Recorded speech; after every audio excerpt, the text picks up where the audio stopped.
Good evening. I'd like to call the meeting of the Nashua Board of Education to order. It is 7:07 p.m. on Monday, March 11th, 2019. If the clerk could please call the roll.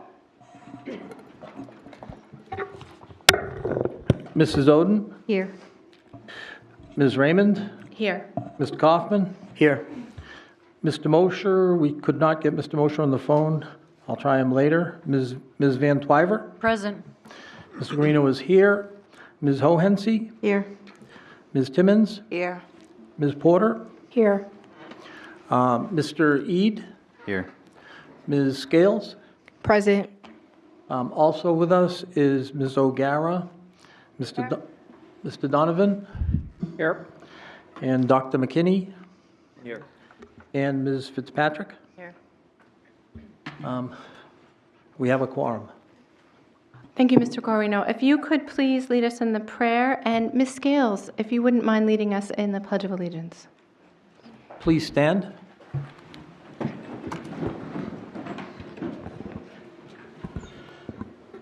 Almighty God, we have the high honor and the serious duty of managing the educational institutions of our beloved city. In our common endeavors, may we find a spirit of unity and understanding which will enable us to face our multiple problems with an objective mind, with justice and charity for all, so that any and all decisions made by us will be for the betterment and greater happiness of all of our fellow citizens. Amen. Amen.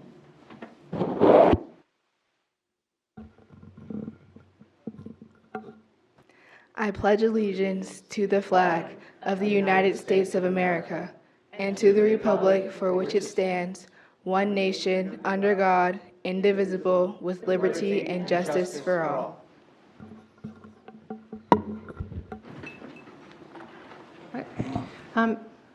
Thank you, everybody. So I had placed the JROTC on the agenda under new business, but with the consensus of the board, I'd like to move it so that they can go first. We have quite a large number of students here, and I'd like to recognize them before we do any other board business this evening. Any objections? All right, seeing none, we can proceed. Dan, did you show him how to use the microphone? Push for start. There we go. Okay, if you could just introduce yourself and... Yep, sure. Ms. Scales, would you mind hitting the lights? Thank you. Perfect. That's good. We have one light on. Thank you. So good evening, everybody. Members of the board, Superintendent Mosley, thank you for taking the time to meet with us. For those of you that don't know, my name is Major Brian Newton. I have Master Sergeant Nick Ellis here and Cadet Colonel Adam Landry behind me. We are presenting you with a proposal for a Marksmanship Leadership Development Requirement, commonly referred to as an LDR, as part of the Air Force JROTC program. Leadership Development Requirements, or LDRs, formerly known as co-curriculars, contribute to experiential learning and the type of program that attracts, retains, and grows cadets. A strong unit with a breadth of opportunities entices and retains cadets. The opposite is true for units that are essentially classroom only. This year, the unit assessment report, which is our inspection report, includes a director's special interest item regarding LDRs, the number of LDRs and the type of LDRs. Most cadets stay in the program because of the extras, like LDRs, the program offers. I think you'll find from the presentation that a marksmanship LDR adds to the program on multiple levels. With that.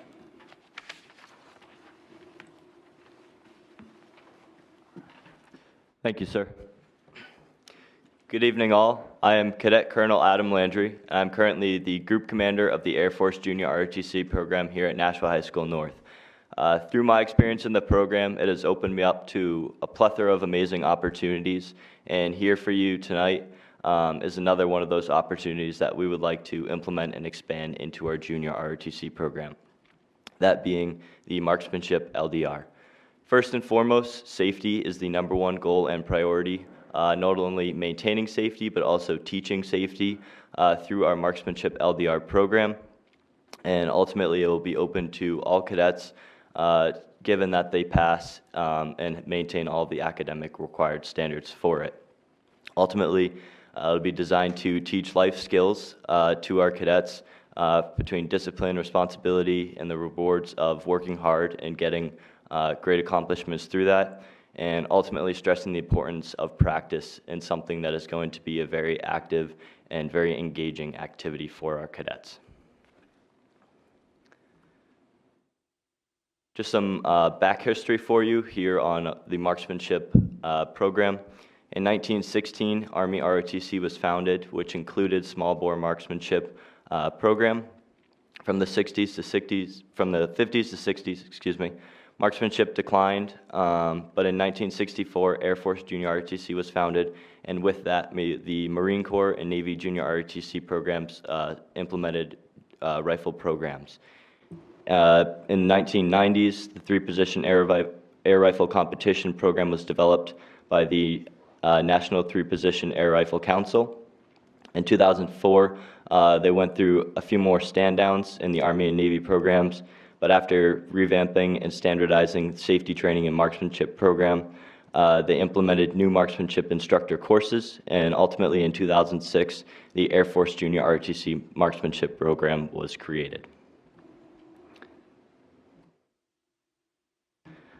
Ultimately, our goal through the process of the marksmanship program, our goal today is to receive district approval for our program. From there, we are looking to get a signed memorandum of understanding from Principal Burns, who have already received verbal approval of this program. He has seemed to stress some interest in it. So hopefully from here, he will then choose to give us his written consent. Following that, the instructors, both Major Newton and Sergeant Ellis and Master Sergeant Ellis, will take the required safety courses. From there, any cadet that wants to participate in the program must receive parental permission beforehand, and they must pass all handwritten and hand-on tests with a 100% score before becoming a part of our marksmanship program. Ultimately, the marksmanship program is going to contain a lot of aspects of safety and leadership, and ultimately we're looking to strengthen our partnership, our relationship with the school district, between the school district and the unit. We're going to have to set up an air rifle range, which I will get to shortly. We'll have to purchase both long-term equipment and short-term equipment that will be refunded through the process. Ultimately, we're going to create a marksmanship curriculum and resources for the cadets, and ultimately work our way all the way from the instruction to the usage and activation of the program, all the way to competing hopefully on a national level. First off, the instructor leadership. The only prerequisite is interest and commitment from our instructors. Given that I'm here speaking with you today, I think we have reached that point. So from here, beyond the approval, the instructors will take both the civilian marksmanship program course and the junior marksmanship instructor course. Those are online courses that the instructors are already committed and ready to take as soon as we receive approval for this program. From there, they'll learn hands-on as we learn as cadets through this program, and ultimately they'll be able to learn from other junior ROTC instructors at the competitions that we intend. Again, safety is going to be the absolute #1 priority, so we are planning to have catch buckets for the pellets at the bottom of the targets, and this is so that there's no lead contamination, and the lead in the pellets are controlled, is a controlled substance. When shooting, we will have a minimum of 1 instructor per 2 cadets on the firing range at all times, and all rifles, the trigger will have a CBI, which is basically a double security lock on the rifle itself. The rifles will then be locked to our stands inside our secured storage room, which is also locked, which is inside the Major Newton's room, which when nobody is present in the room is also locked. So multiple levels of security on these rifles when not in use, making them pretty much impossible to get to unless we want them out. Ultimately, when the range is in use, a red flag will be displayed at all times indicating that the range is in use. And since this program, the Air Force Junior RTC program was created in 2006, there have been 0 safety incidents reported to the National 3-Position Air Rifle Council, which is the organization that oversees it as a whole. Again, we are looking to expand our partnership with the school. We're hoping once the district approves it, the principal will sign the memorandum of understanding. It's going to cover the range location, the use, the access, our maintenance, what rifles we would use, any safety rules that are implemented, training that we have for cadets, and rifle security. So I believe that is one of the documents that was distributed to you folks at the beginning of this meeting. And then our step 3, anytime the range is in use, anytime we are doing anything marksmanship related, we'll absolutely make sure, first priority, that all necessary school officials are aware of that being in play.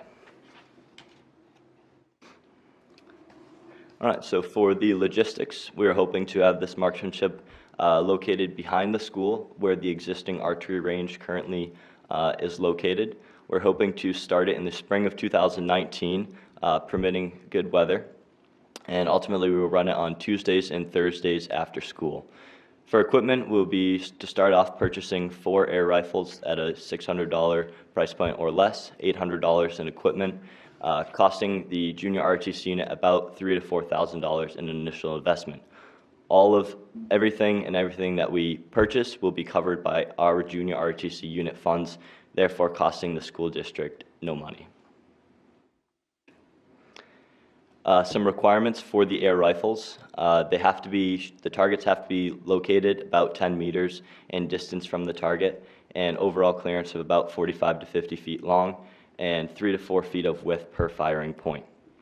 If their range is outdoors, we need to be at least 300 feet from a building and 50 feet from a road. And if indoors, there have to be set safety barriers and restricted access points that are being guarded at all times. So here we have what the layout of the range would be. So the blue dot would be the range officials, which would be Major Newton and Master Sergeant Ellis, who are there overseeing the shooters. So each of those green rectangles would be where a shooter lies, with some give room on either end. So you have 4 shooters at a time with the 2 range officials. Behind them will be 2 observers, which would be cadets. And those observers, their goal is to watch everything in front of them and make sure that nothing is going wrong, everything is being implemented correctly. And on the outside, we have safety spotters, which their goal will be to watch the surrounding area, and if there's any imposing threat, anything that would be a safety concern, they will immediately notify the range official, and from there we will follow the certain safety procedures needed. We're also going to implement a checklist that the range officials will run through with the cadets as they are going through the firing motion to ensure that all safety procedures are followed and to ensure that we are doing everything that we are supposed to do on our end. So here we have a render of where we would like our marksmanship program to be implemented. So that is the teacher parking lot at the Nashua here at this school. So you can see in the field back there, you have about 300 feet of clearance before a 25-foot berm, and off to the right, a 40-foot berm.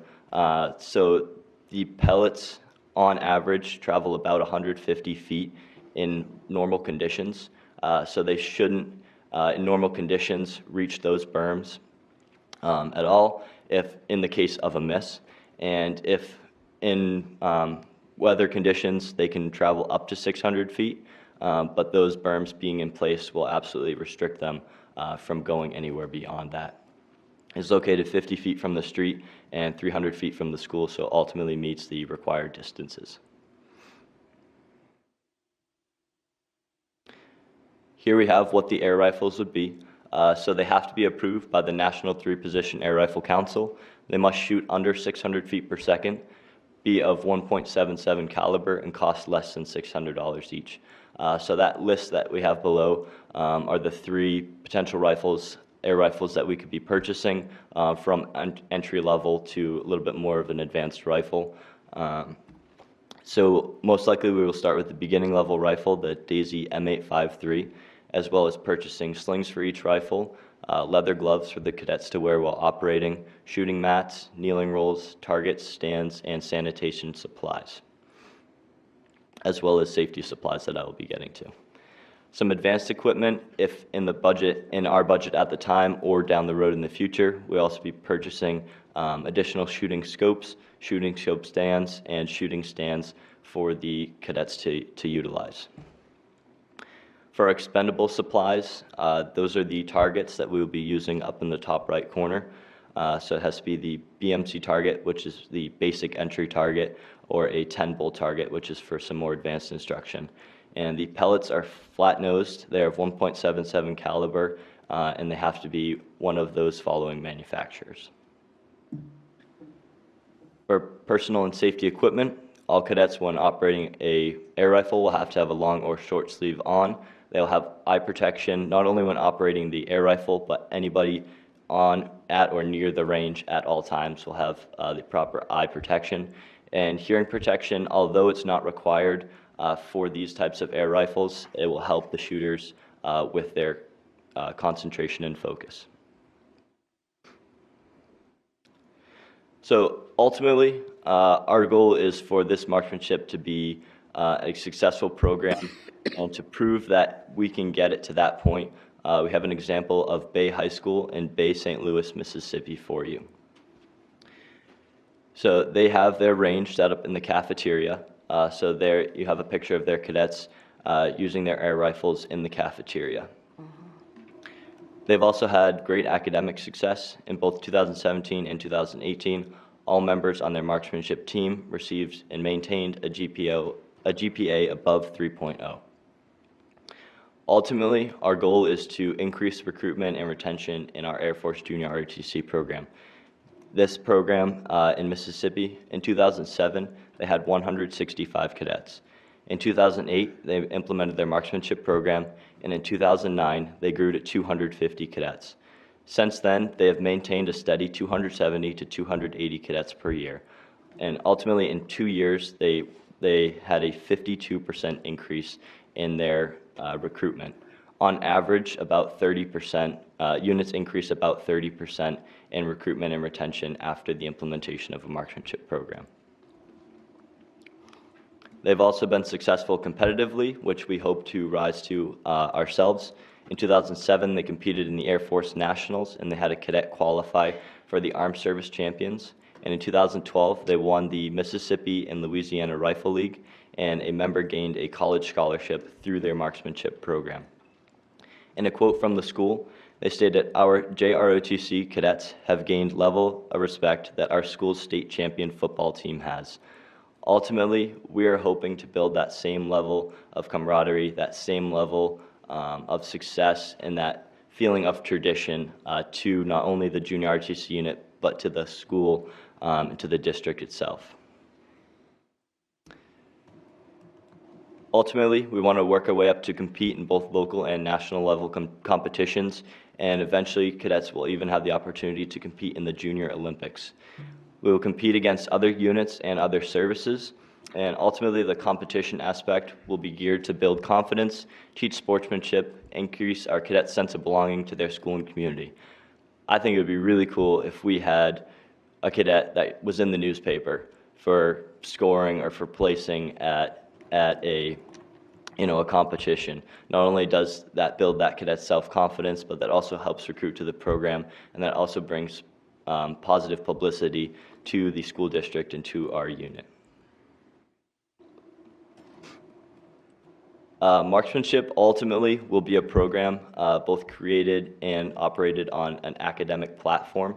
It is going to be a hands-on, out-of-classroom learning experience for the cadets, and it'll ultimately teach a wide variety of things from respect and safety standards for operating competition air rifles to sportsmanship, competition, focus, self-discipline, and attention to detail.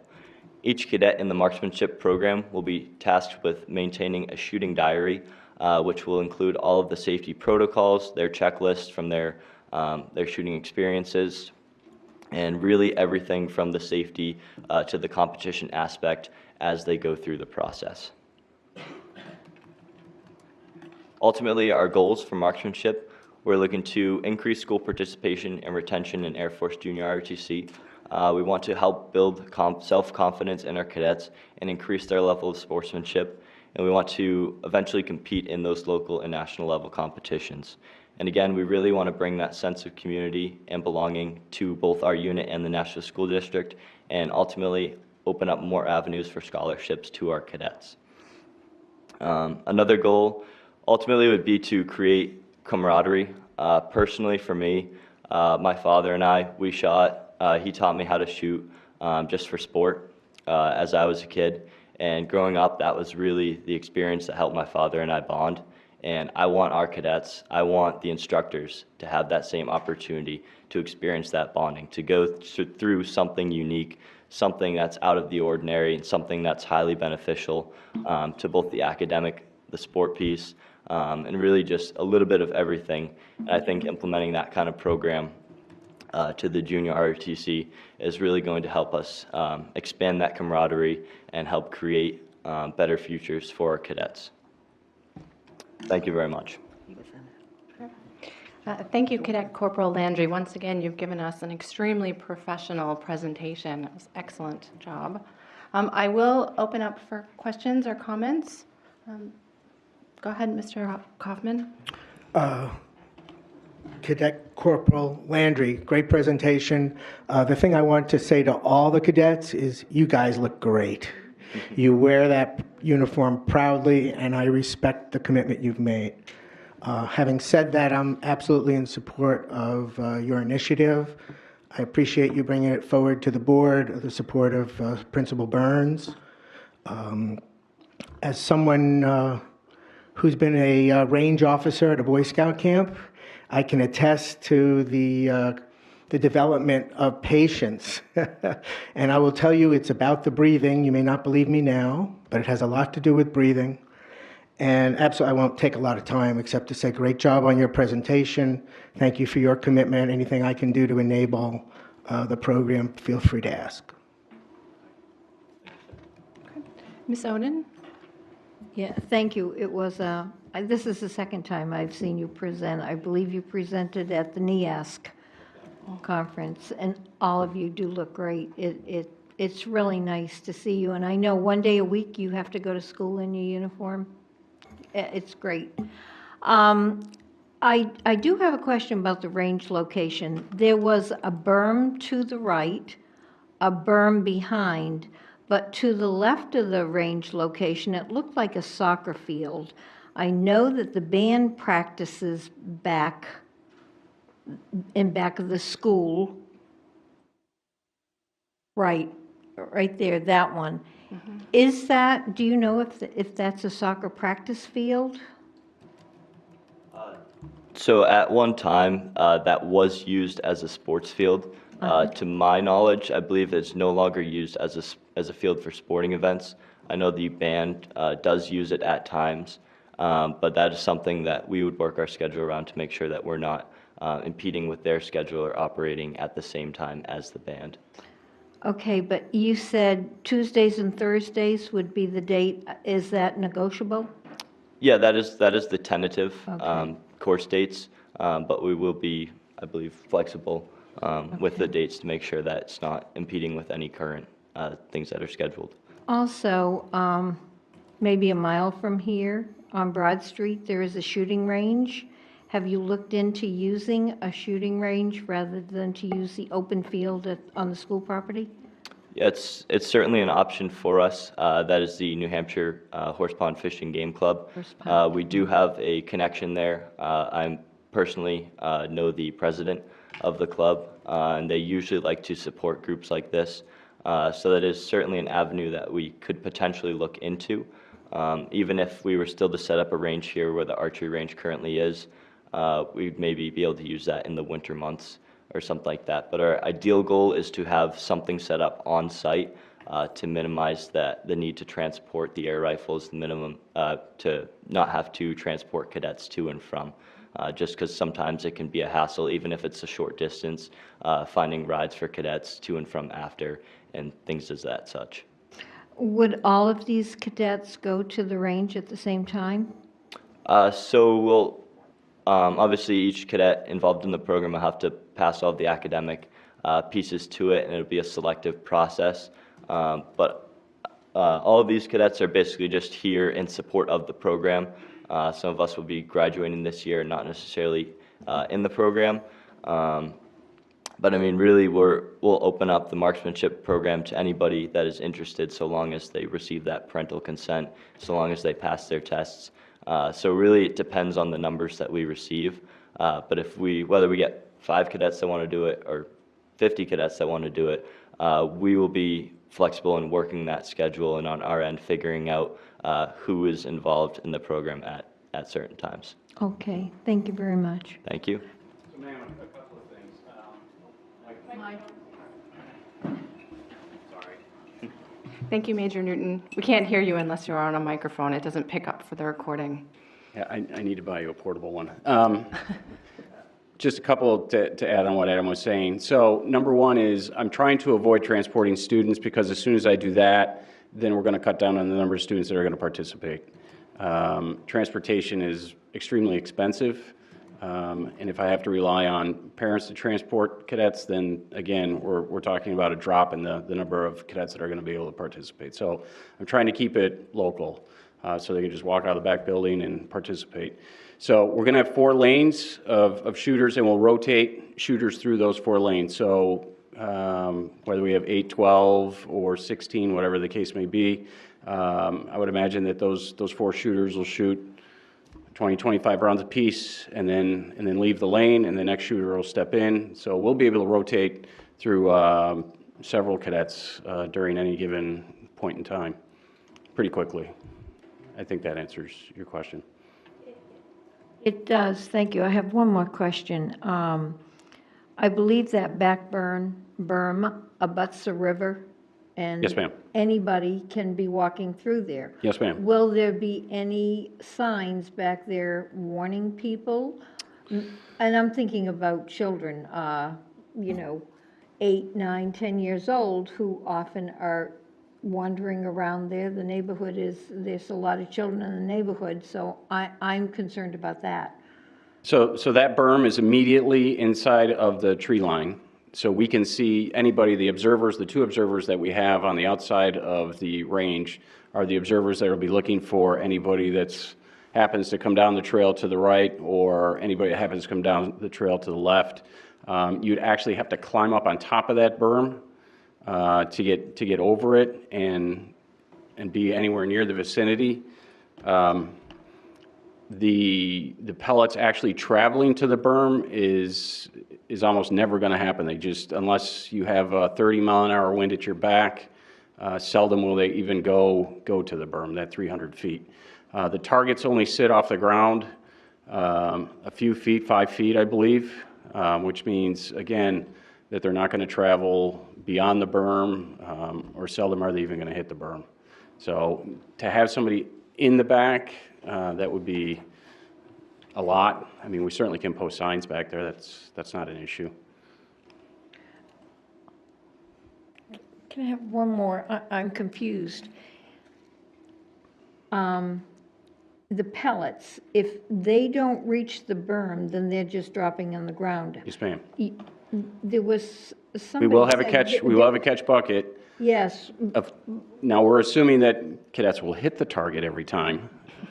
We're hoping that's the case, and they catch the pellet. Okay, now there may be 1 or 2 that miss, and yes, they will go beyond the target and not get into the catch bucket. But okay. Thank you. yes, ma'am. Oh, I'm sorry. Ms. Van Twyver had her hand up. Well, that was my question too, what was behind there, if there was some fence or something so people couldn't get back there. But then you said that these pellets will fall out of the bucket. Are they going to just stay there, or are you guys going to pick them up somehow? It'd be or- impossible to find that little pellet in the grass. Okay. But they're lead, aren't they? They are lead. Is there any possibility they eventually could get into the water supply? No, no, Thank ma'am. you. Hey, I don't know. No. I'm just asking. The amount of concentration that you would need from lead to actually affect any kind of water supply is 100 years maybe worth of what we're going to shoot on that range. So Thank you. yes, ma'am. Ms. Timmons? Thank you, Madam Chair. You guys do look great in your uniform. I used to look like that when I was in the military. I do have some questions regarding your safety gear. I noticed that you had your eye goggles and you had your earplugs, but you did not see, I didn't see any left-handed devices.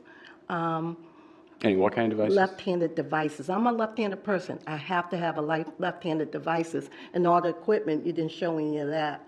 So whenever I was firing, I had to have that, or my arm, I would burn my arm. So I was wondering, would that be included as well? Of course. Okay, of course. All right. We will, yes. I'm sorry, Ms. Porter and then Mr. Guarino. Okay, thank you for a very good presentation.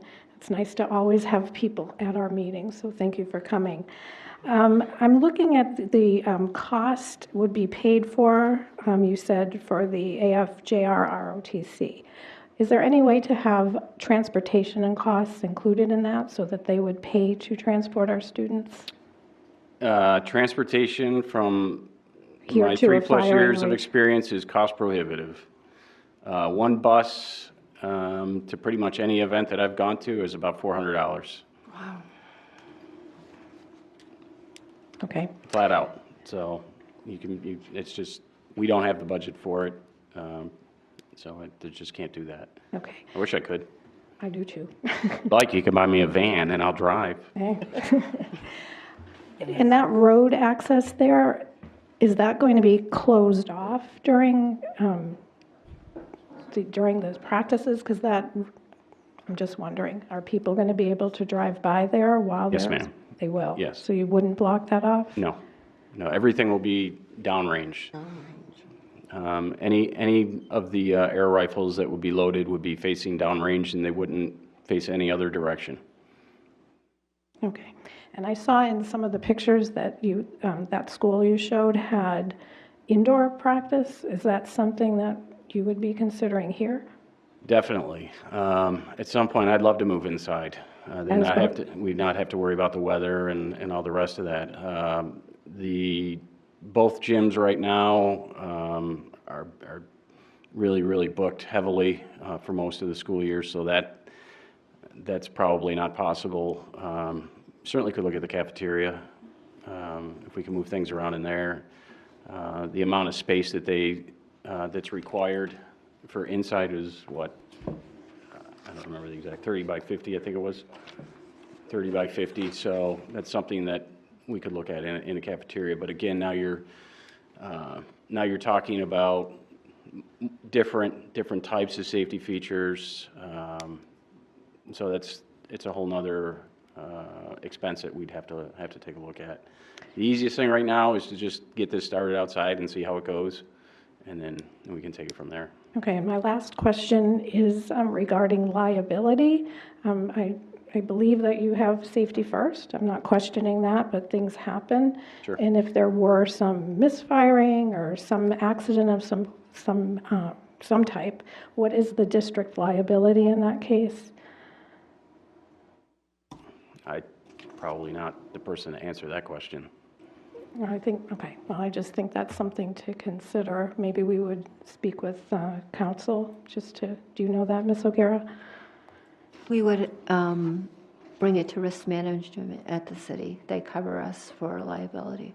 So we would have to check that prior to approving? We would. Okay, thank you. Okay, Mr. Guarino. Thank you, Madam President. I just have a couple of quick questions about the rifles that you use. Did you say the range was 600 feet? I thought in the presentation it said 600. Yeah, 300 feet. 300 feet. On That's most of those rifles, yes. That's the farthest it's going to go, and That's with a wind at your back. Okay, and they're called rifles, so I'm assuming that the barrel is rifled, or not. I haven't looked at that close. I think they are. Yes, they are. They are rifled. Okay, thank you. Sure. All right, I have a couple of questions. Oh, Ms. Oden? I'm sorry, I just had one more, thinking about the neighbors. How noisy are these rifles? They're not at all. Actually, Ear protection isn't even required for these. I mean, they can, certainly we'll provide that, and they can wear ear protection, but it's more of a pop than anything. Okay, thank you. Thanks. All right, so I have a couple questions. So we're talking about airsoft pellet guns, basically, but they're a particular kind? Airsoft is a little plastic BB, so And this these are is- just air rifles, and they use just a little lead pellet. This teeny thing you hand Yes. out? Okay. Yes, ma'am. Great. So my question is... There's no gunpowder involved. Okay, thank you. It's So all I guess air. my question is a legal question, and I don't know if you can answer it. But state law, RSA 193D and 193.13, both are regarding weapons on school grounds and firearms on school grounds, and students are strictly prohibited from having firearms on school campus under state law. And so I don't know if this type of gun falls under that or not. And so I guess for me, before we were to take any action at the board level, I would want to know that answer. Does anybody know that answer? Ms. Hohensee might. Thank you. I believe that with the permission of the principal, that would be fine. Okay, so that's something that I would certainly want to look into, because I don't want to have us inadvertently violating a state law that requires students to be suspended should they bring a gun of some sort onto campus. It's like an automatic thing. So someone's making a face. Do you have an answer? Yeah. Yeah, that is one point. They're not the students. They wouldn't be bringing anything. They'd be housed at the school. Right, but then they would be in and school possession. property. So for me, I think we'd need an answer to that question before I would know how I felt about it. So the other question that I did have was regarding partnerships with the community members. I know you just said it's like $400 to bus, which is really expensive to do twice a week. And I'm wondering if the National Guard has some options, or if there are other partnerships we could seek out to help with that, depending on what the answer to the RSA question is. So, did I see your hand, Mr. Kaufman?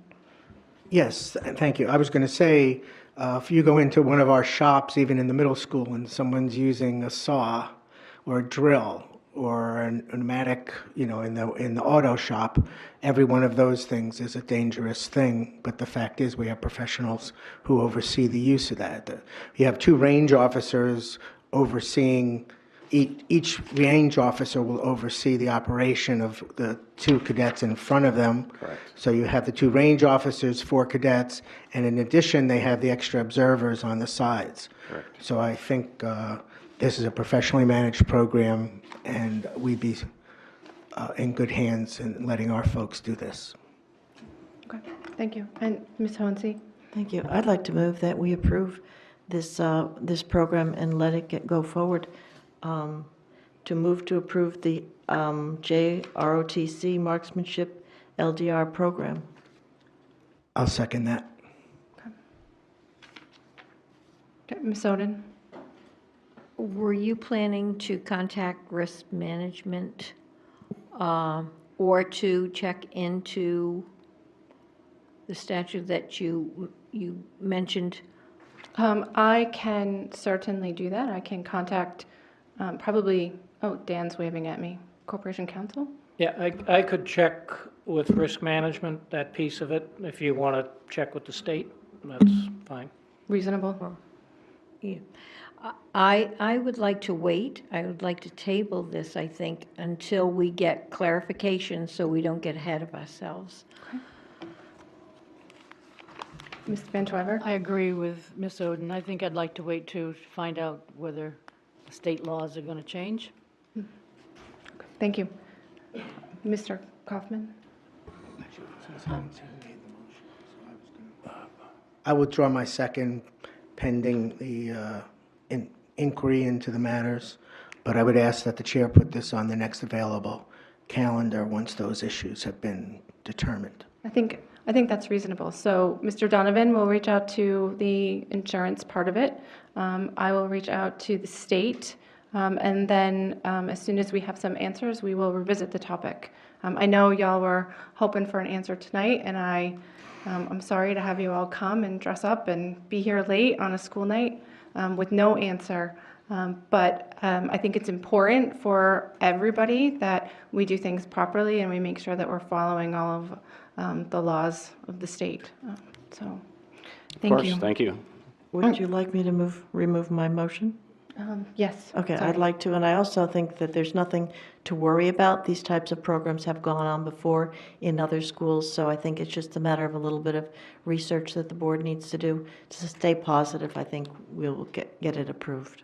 Major Newton, do you know if there are any other schools in New Hampshire who have this program? There are no other schools in New Hampshire that have this program. There are 2 other schools, Salem and Elverin, that are looking at this program as well. Okay.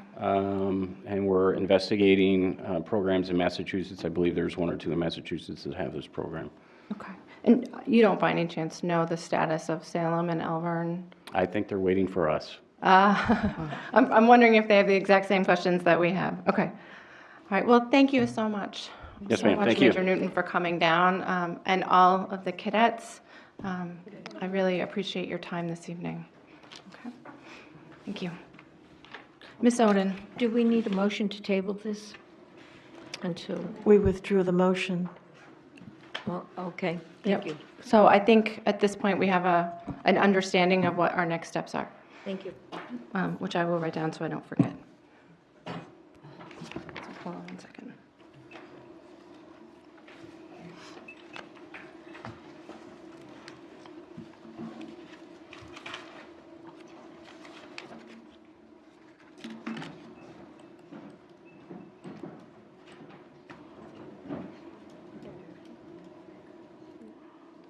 Okay. All right, and I see that Mike from EEI is here this evening. I apologize, I've forgotten your last name. I'm sorry? Davey. Did you have a presentation for us this evening as well, or is that part of the finance discussion?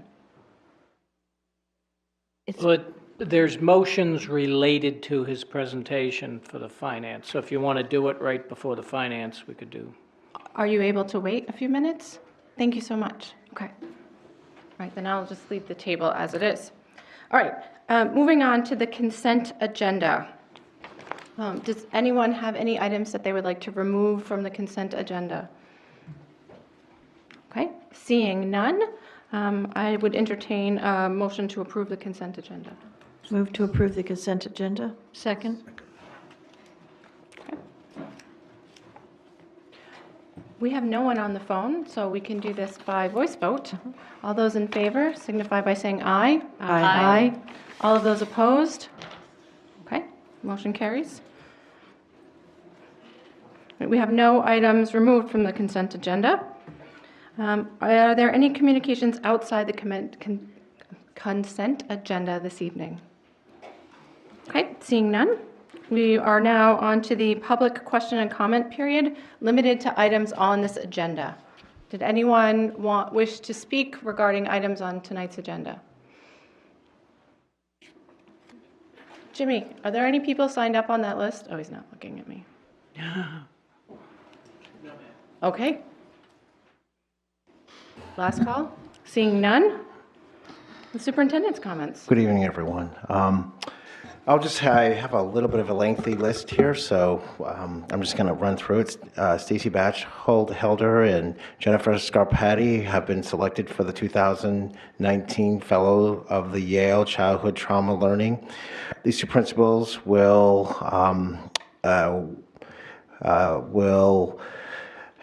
nominated and selected for the Alliance to address the needs of children and youth who have experienced at risk and experiencing significant trauma.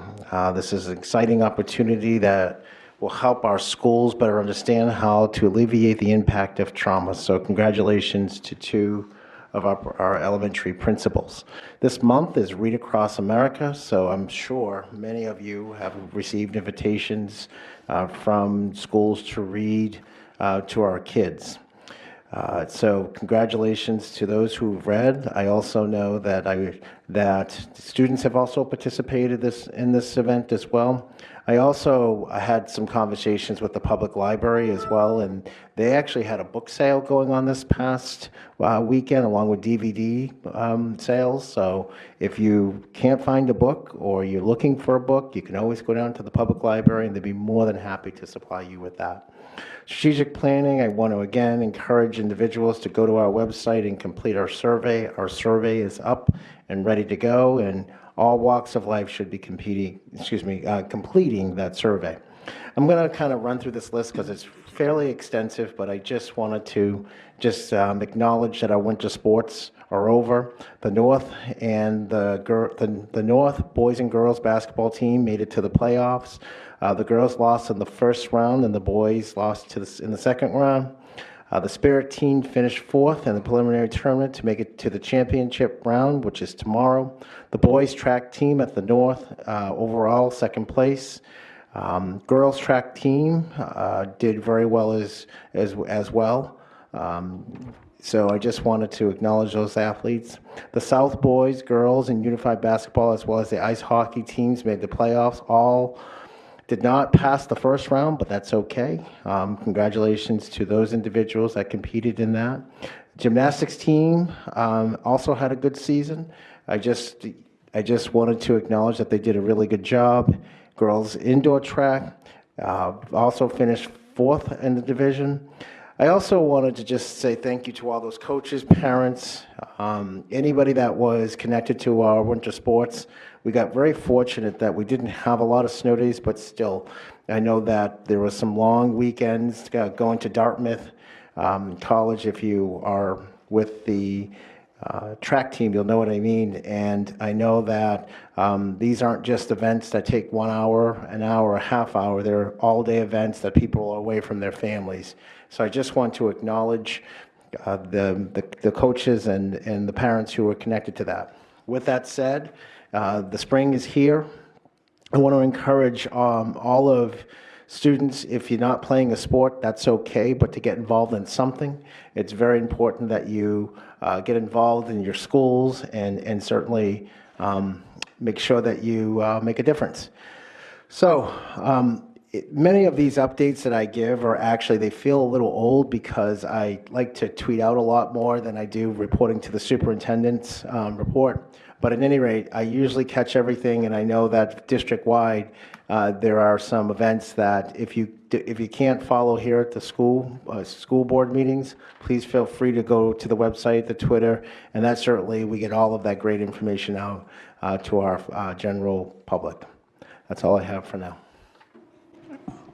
Thank you, Dr. Mosley. Any response to the superintendent's comments? Ms. Hohensee? Thank you. I was wondering if the board members could get a copy of the strategic goals survey. We have the link, but just all the questions listed out in a sheet format. I had asked for that a couple weeks ago. I was hoping that we could get a copy. You can. It's nearly impossible to get a copy of. My recommendation would be just go to the website and just print it. Because depending on who you are, it's not just one survey. There's several different avenues in which you can complete the survey. For example, if you're a parent, your survey is very different than the teacher. If you're a teacher, your survey is very different than the community member. If you're a student, your survey is very different than the parent. If you're a retired teacher, your survey is very different than all of the above. So to print out one blank statement or copy would be pretty extensive. You're looking for a printout of every single demographic I just mentioned? I didn't know that they were different surveys, and I didn't know that you could print them out. I just saw that you can take a survey, and I didn't want to do that. I wanted to see a list. So if you're saying there's too many, that's fine. No, well, I would just have you, my recommendation would be, I would encourage you to take a look at the survey, and then if you have any other questions, I'd be more than happy to answer that. Thank you. I did. It was involved. You had to answer it to get to the next page. You couldn't just scroll without answering it. You had to right. So that made it difficult. Ms. Van Twyver. You don't have a total list of all the questions in one spot? So the way that it, no. I understand no. what you said about there being different, There's different silos of questions depending on who you are. So whatever you identify, for instance, community member, then you're directed to those silos of questions and then you answer them. If you're a student, you're routed to the student part of the survey. I understand that, but were these developed by our people or by the UNH? UNH and our people. I think that if you ask UNH, they can give you a list of all the questions in, just straight through.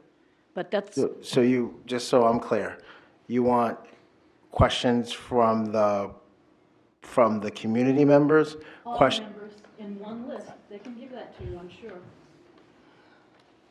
Okay, thank you. Any other comments? Mr. Kaufman. Thanks. I have two questions. First, I'm curious if any effort's been made, you've been able to reschedule that meeting with the aldermen about the focus groups. It was originally scheduled for December, was canceled when the aldermen, all of them, had a conflict. It's about response to the, It is. This goes under strategic plan. Thank you, Mr. Corino. So I just wanted to, because that's been out there for several months now, so I'm just curious if that is going to be rescheduled, or, because if you say it's not, I'll stop asking, so. We're working on coordinating that. Okay, and I have other question. There was an issue with the policies not being accessible because of the changes of the reorganization of the website, and I'm curious if that's been fixed. It's been several weeks since that happened. I don't know. I can ask Stacy or Tara. And get back to Okay, you. thank you. Just so we're clear, that was not part of my Yes. superintendent comment. It just wasn't. That's okay. So This I is the just- only I chance just- I have to ask a question of you, and I took advantage of it. Thank you. So if we could just keep our comments But- at this time. Excuse me, if I may, that's not a board policy. That was a decree by the past board president. It was never voted on. It's not in a policy. This is the only chance we have to communicate publicly with the superintendent. That's, So I would say we have every right to ask him a question that's relevant to the operation of the district. Thank you. point of order, the agenda says board response to superintendent's comments. That's what it says on the agenda. okay. I don't particularly want to spend our meeting time discussing how people interpret those words on the agenda. Does anyone else have a response to the superintendent? No? Okay, I have a couple small things. First, the Nashua Friends of the Library book sale is actually this Saturday and Sunday. It hasn't happened yet. I know because I donated like 10 boxes of books, so please go buy those books. They need a new home, and it makes me sad to have to give them away. And then I just wanted to say congratulations to all the student athletes. It is very difficult to maintain your coursework and do a sport, especially in the upper levels. And I just want to give a shout out to all of those students and their families who are supporting them to do that. So, Ms. Raymond, I was just encouraging people to get there early and for the sale. and to be very honest with you, this isn't my fault. The fact that Mother Nature made me turn the clocks back forward, this is my bedtime. So I apologize for that oversight. that's fine. Again, like I said, I just want the books I had to part with to find new homes. Okay, so moving along, student members of the board comments. Mr. Eid. So just a few things. First, we have a quick update on the student representative elections. At South and at North, the Senate has written up some rules, and at least at South, and I believe at North too, one of the biggest things that we placed a priority on was the state law, and I think you guys would be glad to hear that. And then the third was that at this point, we're just working on making it consistent between the schools, roughly. It doesn't have to be exactly the same. Besides that, the SAT is also this month on March 27th at South, and the junior prom is, I believe, next month. Thank you, Mr. Eid. Ms. Scales? The military ball will be March 30th this month, and J-prom for Nashua High School North will be May 18th, and I have a couple, not necessarily complaints, but concerns, yeah, concerns. lack of chairs in classrooms here at Nashua North, and fruit requirements at lunch. The what requirements at lunch? Fruit requirements at lunch. What does that mean? So at every lunch, a student. Mrs. Shante, I don't think they can, I'm sorry, Ms. Scales, I don't think he can hear you. Is your microphone on? Yes, it's on. Okay. Try and put it like super close to your mouth. So at the breakfasts and lunches at Nashua High School North and Nashua High School South, you're required to take either a juice, a milk, or a fruit. Okay. And so my concern is that a lot of kids don't always want to take the fruit, so fruit is just getting wasted, and a lot of kids don't always want to take a milk or a juice, and so more food is accumulating and being wasted in our school, and I think that's a really big concern. Okay. Did anyone have any suggestions that they had passed on to you? No, other than that it not be required for you to take a fruit. Well, it's required, but to make it so it's not required. Okay, I think that's a federal thing, so we might be stuck with it. Okay, and Mr. Donovan? Yes, I believe I had a discussion with the Director of Food Services, Ms. Daigle, and I think they're working on something related to the fruit piece of it, so more to come. Okay, Give us a little time. Ms. Oden? I was going to say, I know at the elementary school, kids were not allowed to take something and give it to somebody else. But I was just wondering, maybe at the high school, is there some place that, if somebody took like an apple or something, a big bowl that they could leave it, so if somebody did want an apple who wasn't getting hot lunch or brought their lunch and didn't have it, is that allowed at the high school level? We don't have that we don't have that at Nashua High School North and Nashua High School South, but it's a really good idea. Yeah, I believe that's one of the options we're looking at. Okay, thanks. Thank you, Mr. Donovan. And then I see that Mr. Burns is not with us. So Ms. Fitzpatrick, I'm going to put you on the spot. Do you know anything about the chair situation? Yeah, Mr. Donovan and I, go ahead. Mr. Donovan knows, but I'm sorry, Mr. Donovan. Well, I didn't know that you would be in on that. We've had chair issue for a while at both high schools. As you know, the budget the last few years has been very tight. We did give some money to both principals earlier this year. And I think South is in better shape than North right now, but we have not forgotten you. We will continue to buy more chairs. It's the original set of chairs when the high schools were purchased, and I guess a number of them are breaking over time. So we'll try to get some more funds for chairs later this year. Okay. I'll speak to Principal Burns. Okay. Thank you. Ms. Scales? Another concern about the milk and juices and fruits in our school is that we are constantly running out of food at our lunches. So I think that being required to take a fruit, a juice, or a milk is definitely hindering, or it's not allowing everybody to get the amount of food that they'd like to, or letting them is not allowing them to have the choice to get a juice or milk or fruit because we're running out. Okay. So by the end of lunch, there are students who can't get a juice or a milk or a fruit because there's none left? Yes, by fourth lunch, yes. Okay, that is important for the Director of Food Services to be aware of as well. Okay, thank you. That was very helpful, Ms. Scales and Mr. Eid. So the Committee on the Budget, Mr. Gorino. Thank you, Madam President. Our next meeting is going to be Thursday, where we're going to have public comments. So if anyone is watching and would like to make a public comment, now is your next Thursday will be the day to do it. And that's pretty much all I have. Okay. I believe it's Wednesday. No, it's Thursday this week. Usually Thursday. we've been on Wednesdays, but it's been scheduled for Thursday. Okay. Ms. Van Twyver? Will it be in this room or in the auditorium? It should be right here, yes. Okay, I believe thank so. you.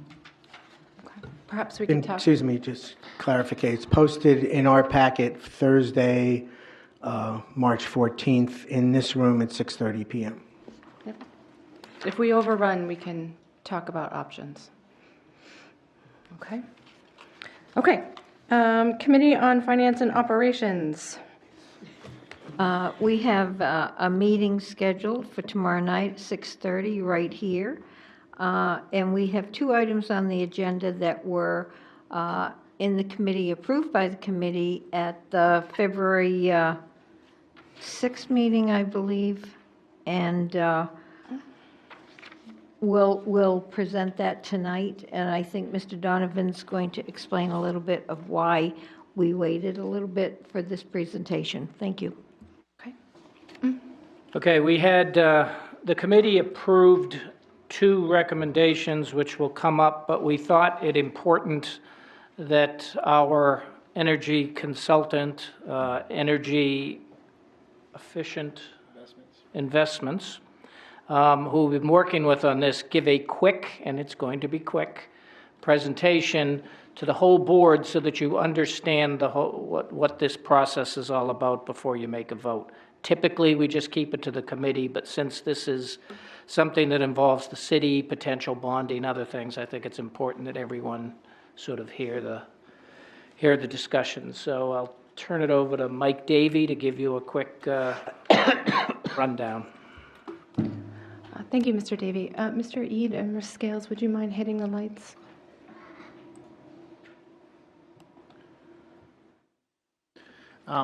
Again, I'm Mike Davey with Energy Efficient Investments, and we are a energy efficiency advisory and performance contracting company located in Merrimack, New Hampshire.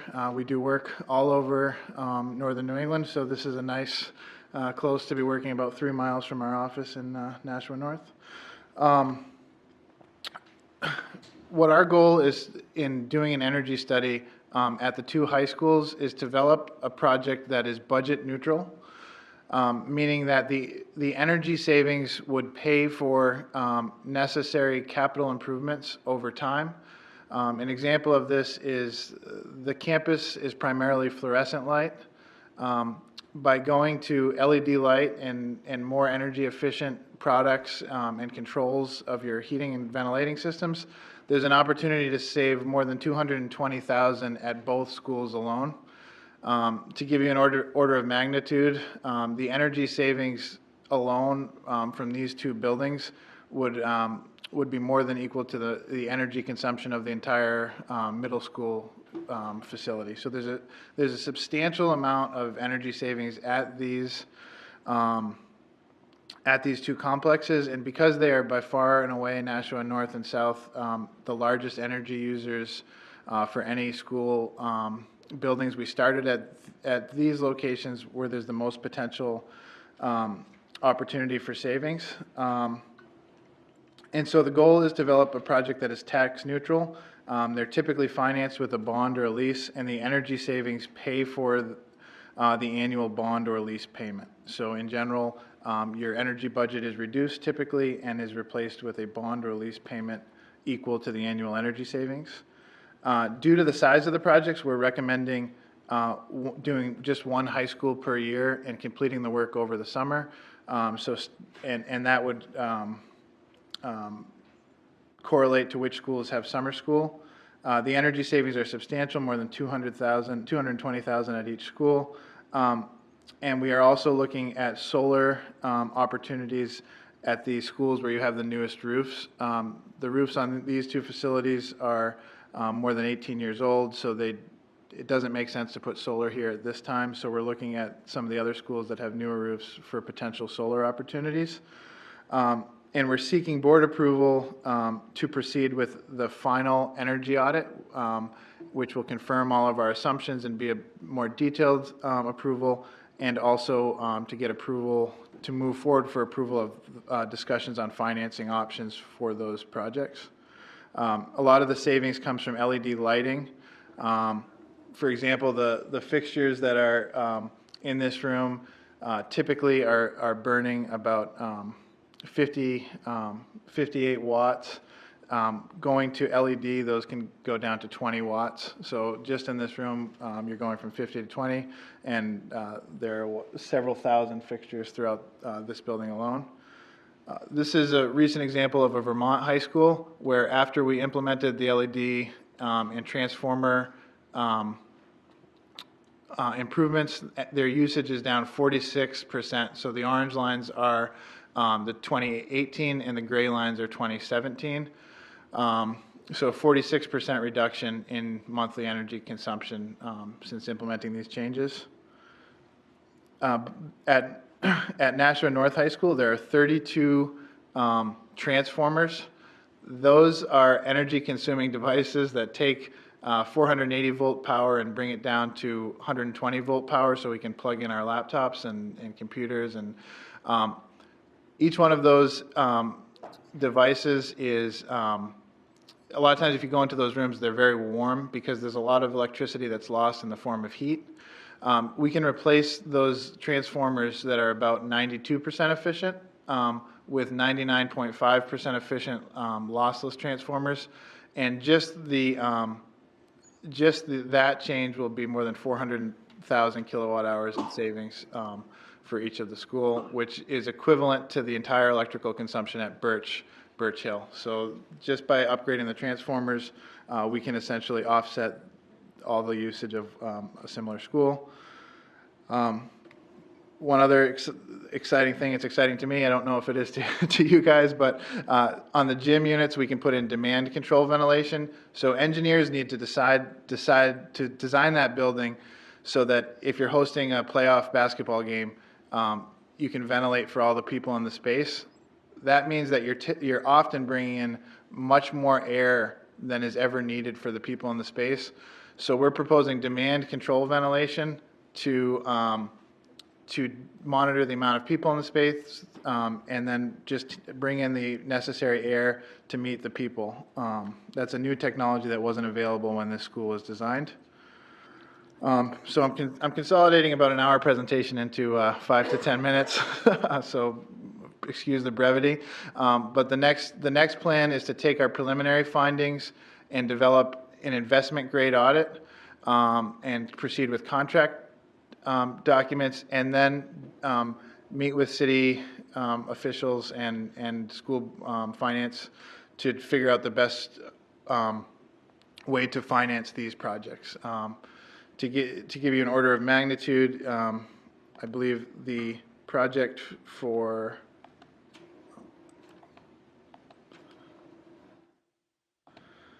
Nashua South would be $3,807,000 based on preliminary numbers. This would be further refined and would yield in $231,000 in annual energy savings and be offset with $444,000 in rebates and grants.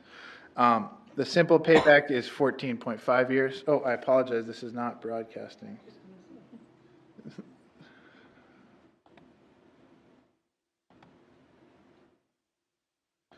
Take my word for it, it's here. Let's see.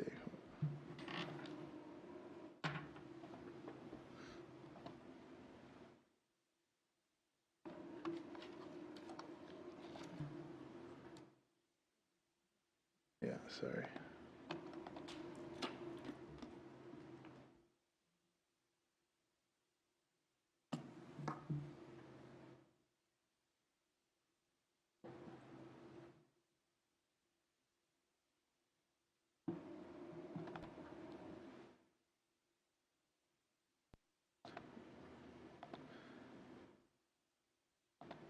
There we go. Sorry about that. So that is the 440. So let me go through those numbers again. So the total project would be 3.8 million. Annual energy savings is 231,000 and 444,000 in rebates and grants, which is a 14-year simple payback. So if that were funded with a 20-year lease or bond, it would be set up so that the annual energy savings would be equal to the annual bond or lease payment, so that there's not a budget impact So that's, I can certainly go into as much detail as you like, but I know you have a full agenda, so I'm going to stop there and for questions or comments. Thank you, Mr. Davey. Ms. Hohensee. Thank you. So if it takes 14 and a half years to recover the investment of the installation, what's the life expectancy of the equipment before you'll have to replace it again? I mean, how much is our gain over the 20-year bond? Good question. So the lighting has an estimated life of 22 and a half years, and the HVAC equipment is 20 to 30 years in useful life. I should point out that this is a mix of needed improvements with projects that have a stronger payback. So, for example, the payback on the lighting alone is something like 7 years, but we know that there are components in these schools that are, such as the HVAC controls and the hot water heater, that are 20 years old, headed for end of life. So this is doing a combination of taking projects that have a strong payback and mixing them with necessary repairs that the district needs to make anyway. And that would all be in the analysis of the final audit. What is the cost of this audit? There is no cost. Okay, thank you. Ms. Oden. Thank you. I know I had a question at Finance, and Ops, about solar. I'm interested in solar hot water. And you were saying the roofs are new enough that it might not be worthwhile to replace them. I don't know what the replacement of the roof was. I know sometimes it's 25 years, sometimes it's 30. But I'm wondering, can you check into solar that's on the ground? We have a farm right up the street that has 2 extremely large solar panels that are on the ground. And I know we happen to have solar on our roof. It's 35 years old. It's very efficient, not as efficient as it is now, but the man who installed and services our solar said it's more efficient having it on the ground than it is on the roof. So could you check into solar panels on the ground? Yes. For us? Thank you. All right, I would entertain a motion if anyone has a motion at this time. Ms. Oden? I move to approve the board move forward with an investment grade audit for both high schools from EEI. A second. Oh, go ahead. A second, Ms. Timmons. Okay. Okay. Any discussion? All right, seeing none, we can take a voice vote. This is so exciting with the voice votes. All those in favor, say aye. Aye. Aye. All those opposed? All right, it looks like it's unanimous. Fantastic. Okay, I have one more motion to make. Okay. I recommend to ask EEI to investigate solar at Dr. Crisp Elementary and Fairgrounds Middle School, and I'm going to add to that the cost of installation of on-ground solar panels to both high schools. Second. Okay. Mr. Kaufman? Thank you. You know, I followed solar for a long, long time. When I first came to New Hampshire, my license plate was Suntime, and I still try and keep my hands on understanding the technologies and how it's evolved. But I have to say, I know the district has already made an investment in terms of a future energy purchase contract from a solar farm. I don't know, that's about buying market electricity competitively, and it's probably a year or 2 out before we even can purchase. And I think, for me anyway, I think having the investment in solar is great. I'd rather have someone else worry about it on their property, because, so I'll be voting. As much as I love solar, I just think we should stick to education. and not worry about that kind of equipment on our roofs or out next to a ball field or whatever. So I'll be voting against it. Not that I don't like it, but we've already have an investment to buy from a solar company that specializes in putting energy on the grid. We leverage the benefit of solar without having it here, which I think is a good thing. So thank you. Thank you, Mr. Kaufman. Ms. Oden and Mr. Davies, and maybe Mr. Donovan, I'm not sure who. So this motion is to have Mr. Davies' company look into the costs of solar. Am I understanding that correctly? Yes, to investigate. Investigate. Okay, thank you. I feel comfortable now. Any other discussion? Okay. A voice vote. All those in favor, please say aye. Aye. All those opposed? Nay. Opposed? Okay, so Ayes got it. the ayes have it by my count 6-2. Yes? One abstention. Oh, I'm sorry, and one abstention. 5-2, one abstention.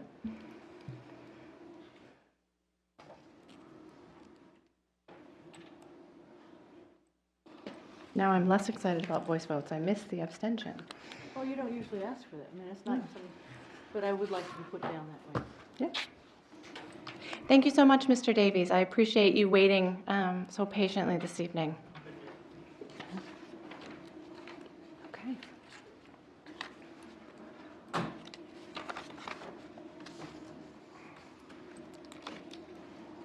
Okay. Anything else, Ms. Oden? No, I'm sorry, just that we have a meeting tomorrow night. Okay. Thank you, 6 o'clock right here. Thank you so much. And Committee on Policy, Mr. Guarino. Thank you, Madam President. We have a number of items on the agenda. First one is a change to policy ECA-R. The changes are on page 2.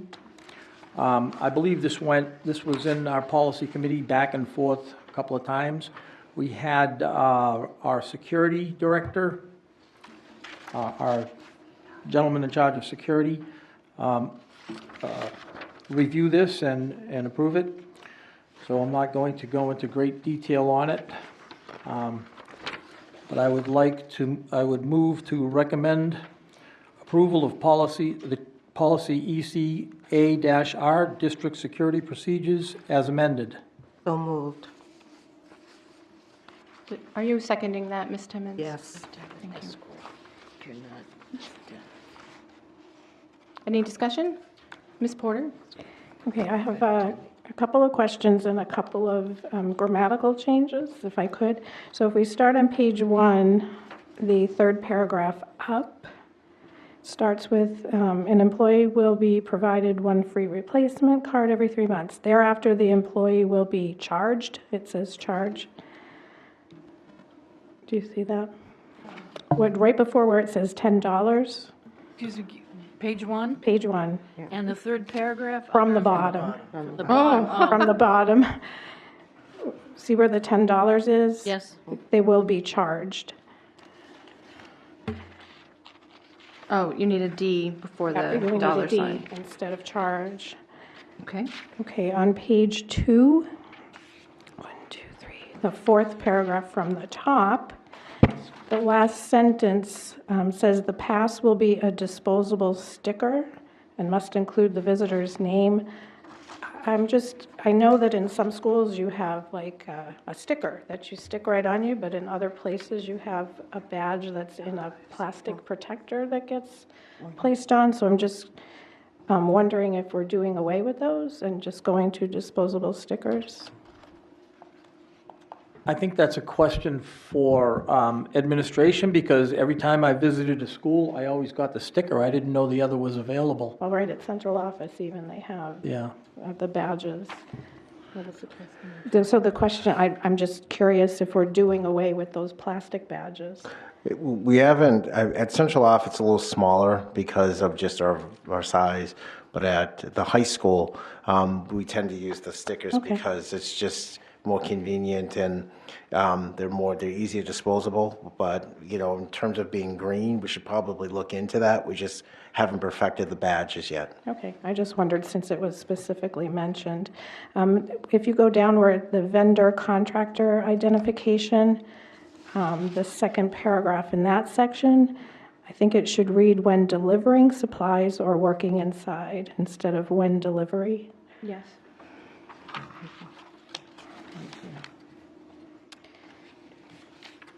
Okay, on page 3, let's see, 1, 2, 3, 4, the 5th paragraph from the top. It says that we're going to use theater-style roping systems, and I was just wondering how those were being paid for.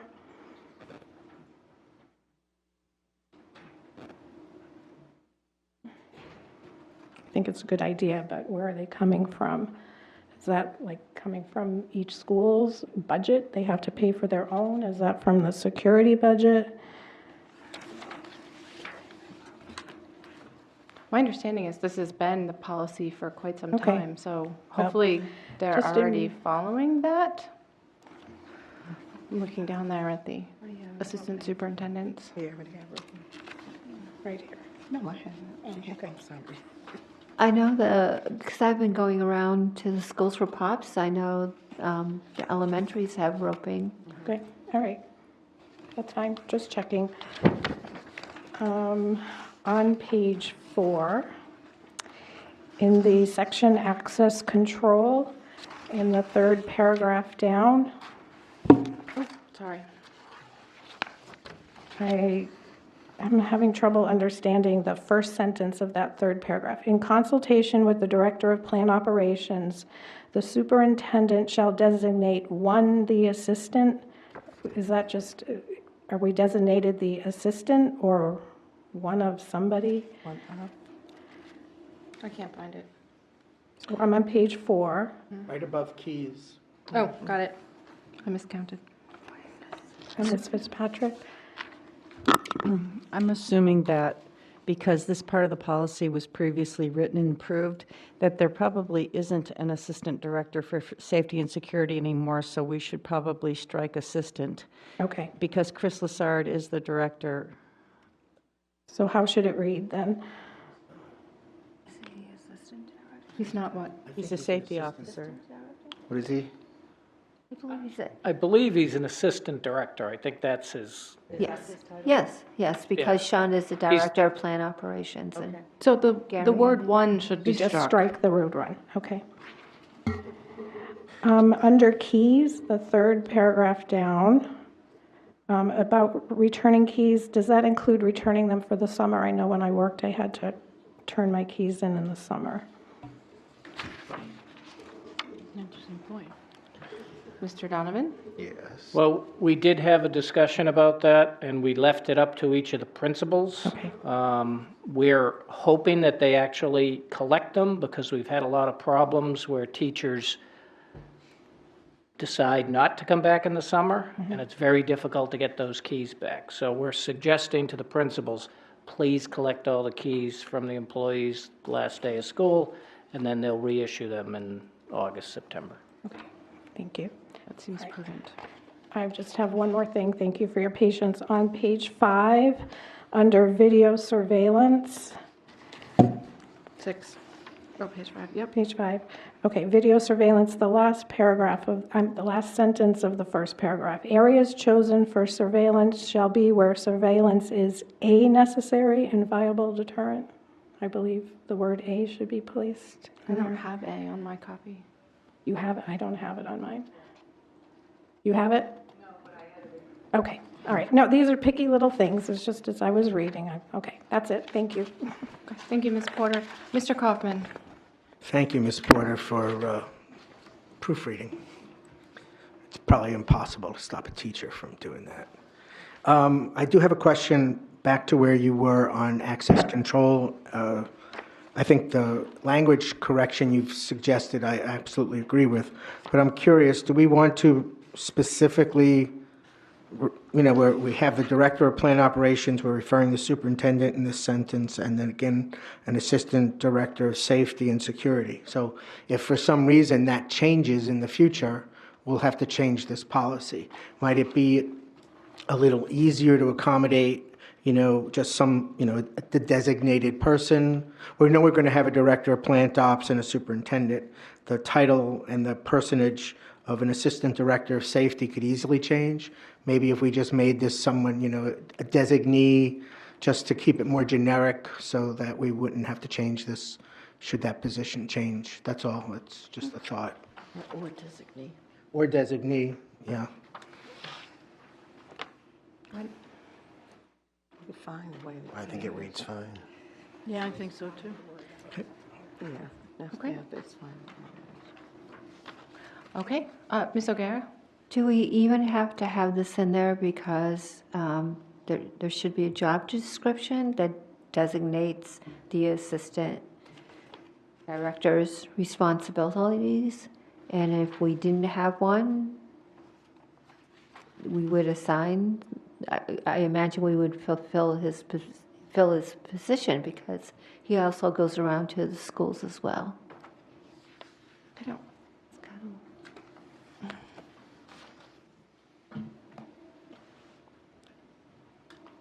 Okay. Do we have a motion? It's a motion on the floor. Oh, I'm so sorry, Ms. Hohensee. I did not see Thank you. Under visitors on page 2, I want to know, it says, it's the responsibility of the school to ensure that visitors other than district staff members and approved contractors receive a staff escort to their destination and one back to the main office. Does that include board members?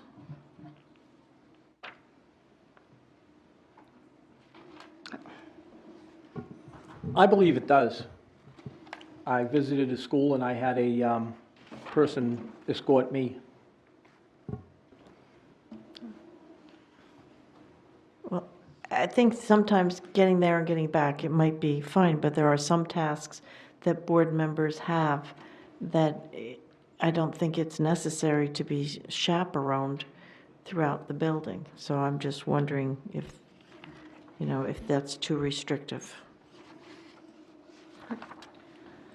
I guess it just says to their destination. It doesn't say and watch them while they're having their meeting, so I would think that would be fine. Yeah, that's exactly what happened when I visited a school. Yeah. Mr. Kaufman? But that's not been my experience last year at Pennachuck. We went in on one of those scheduled days and found ourselves with a minder watching us and interjecting themselves in the middle of a discussion we were trying to have.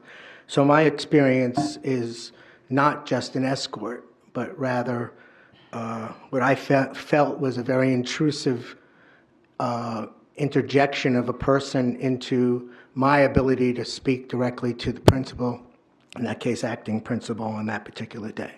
So I found that objectionable. I brought that to the superintendent's attention at that time. So to be escorted to and from a destination, I don't have a problem with that. But I do have a problem if I'm speaking with someone that, to me, is a private conversation and should not be minded by any administrator. In this case, it was an assistant superintendent. Okay, Ms. Van Twyver? My experience has been that I've never been escorted. And when I went and helped out at 21st Century at 2 different schools, I was never escorted, and I don't think I should have to be. Is that not after school? Yeah, but even during the day, if I had to go in, I was never escorted, so. Okay, thank you. I mean, I will say my experience has been both. It depended on the purpose of my visit. I've had guided tours, and I've had, people show me here's where the room is where you're going. So to me, I guess these are quibbles about whether or not we should approve the policy as a whole. So, and I'm sorry, Mr. Garno, I've lost track. Did you make a motion? I did make a motion to approve Okay. this policy. Okay. Give Any? me a second. Yes, are there any other motions? No. Well, you're going to have to include an amendment to accept the proposed changes, especially those made by Ms. Porter. Okay. So I make an amendment to include the grammatical changes that I listed. So you move to make the grammatical, you move to amend the motion to include the yes, grammatical thank you. changes Thank that you. you listed. Thank you. Usually, Madam President, editorial changes are just accepted. That's what I thought as well. No, they're not, they don't change the substance of, Okay. okay. All right, so never mind. Okay, well, with that Their editorial. knowledge of precedent, let's move on. All in favor of, Roll call, please. okay. Mr. Guarino, could you call the roll? Sure. On the motion to approve policy ECAR district security procedures as amended, Mrs. Oden, Yes? Ms. Raymond, Yes. Mr. Kaufman, No. Ms. Van Twyver, Yes. Mr. Guarino votes yes, Ms. Hohensie, No. Ms. Timmons, Yes. Ms. Porter. Yes. I have 2 noes and 6 yeses. Motion carries. Thank you, Mr. Guarino. Okay, with the acceptance, with the approval of ECAR, we have policy 1110, school visits, an old policy, and the recommendation was to rescind it. So I move to rescind policy 1110, school visits. Second? Mr. Guarino, I have a quibble. On the piece of paper that you handed out, there are 4 ones and a 0, but on your motion, there's only 3. I apologize. And on the agenda, I think there's only 3, All right. so it's probably my fault. So it's 11110. 4 school ones, visit- okay. School visits. Just want to make sure that we're rescinding the appropriate thing. I apologize for that. Okay. Any discussion? Seeing none, are we wanting a roll call or voice vote? Okay. Okay. All those in favor of rescinding 11110, please say aye. Aye. Aye. All those opposed? Hearing none, it carries 7-0. Okay. Our next item that came from our policy is JHC, student release precautions. The changes to this are shown in the handout. So I am going to move to approve proposed policy JHC, student release precautions. A second.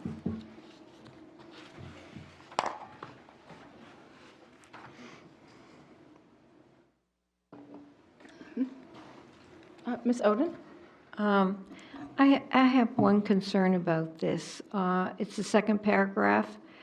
At the elementary level, when a student is to be dismissed, the parent is requested to pick up the child, sign a logbook in the school office, and I would like to see the word required replace the word requested.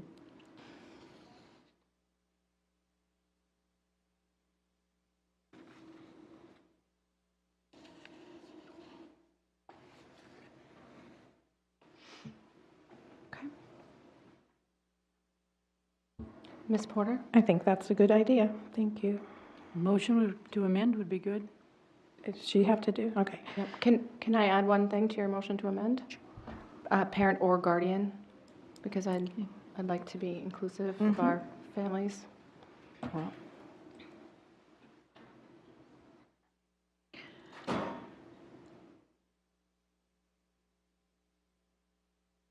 Would you like me to make that motion? Would you mind? No. Can you include my quibble too? Sure. Thank you. Okay. In policy JHC, I would like to move to amend the second paragraph to read, at the elementary level, when a student is to be dismissed, the parent or guardian is required to pick up the child and sign a logbook in the school office. Second. Okay, I have a question now. What if there's a designee, like a person on the emergency contact list?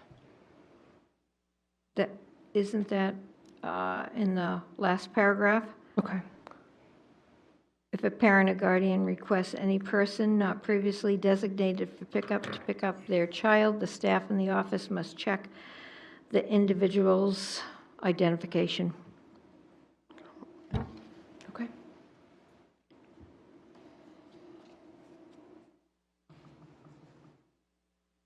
I don't know. No? I'm feeling like maybe we need to say, or previously authorized designee or something.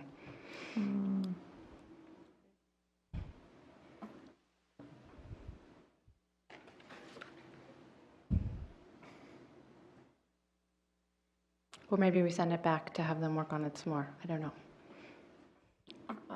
I would move to send it back to committee and let them take care of it, rather than us wasting our time tonight. Okay. Mr. Guarino, would you be comfortable with that? Pulling it back? Sure, I will withdraw my motion. You withdraw your amendment, Ms. Oden? Yes. And I will withdraw my motion to approve policy JHC. Okay. Thank you, Mr. Guarino.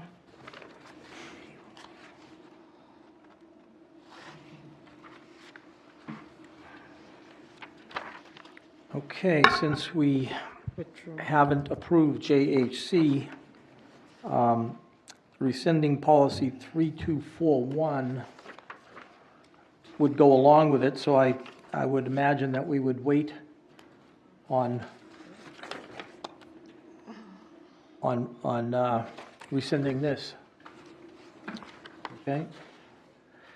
All right, so our last item from Policy Committee is Policy JLF, Child Abuse and Neglect, Safety, and Well-Being of Children. This is another policy that has gone back, that has been in Policy Committee for a while, and we've gone over it in committee, so I'm not going to go over it in detail. There's a lot of changes here. So I'm going to move to approve I'm going to move to approve policy JLF, Child Abuse and Neglect, Safety, and Well-Being of Children. Second. Who said second? Ms. Van Twyver. Van Twyver, okay. And Ms. Porter? Okay. On the second paragraph from the bottom, the first sentence is a little confusing. I'm not sure what the intent was. The principal or administrator of each school shall post a sign in a public area within the school that is readily accessible to students. There's no punctuation. A sign that is provided in an electronic, so you can read the rest of that. I think that sentence needs some wordsmithing. Looks like that paragraph is a Yeah. sentence.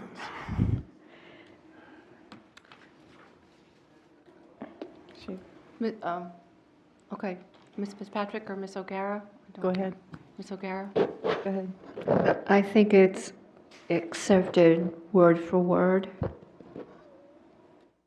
under the RSA that it falls under for that sign. It's RSA 18972. So that was just cut and pasted here, so the RSA has that weird... Yeah, we should probably fix it though. Yeah. Okay. You could put a comma after students. No, it's not No, enough. it needs some work, but Are you willing I don't to... want to change the intent of it. It's just, Right, are you willing to... Are there other grammatical issues in this policy? Okay. The run-on sentence. Yeah. yeah. Can we just strike from in between students and A and all the way down to, make it say, shall post a sign in a public area that is accessible to the students that contains the telephone number? Can we strike all that in the middle and just be done with it and move on? Or The no? sign has to come from DCYF. Okay, then no, then I suggest we let you guys play with the words at policy again. Sorry. Mr. Guarino? Would you like me to withdraw The to go back to committee? I do. Okay, I will withdraw my motion. Thank you. I'm sorry, I'm just That's looking okay. at the time. Yep. Can I make a question? I'm just asking, we had a policy that came through last year when Ms. Raymond was the chair about aiding and abetting sexual abusers. I was wondering when that was going to come out. It's got to be many months, 4, 5, 6 months. Since we looked at it, it came unanimously out of committee. We haven't seen it at the full board yet. Yes, Dory Clark over at the Corporation Counsel's office Gave was a reviewing response. it, and then she wrote back to us. But we didn't get it at the full board. But she had said that there was something going on at the state level. I don't recall. I'm going to have to look it up in my email. Okay.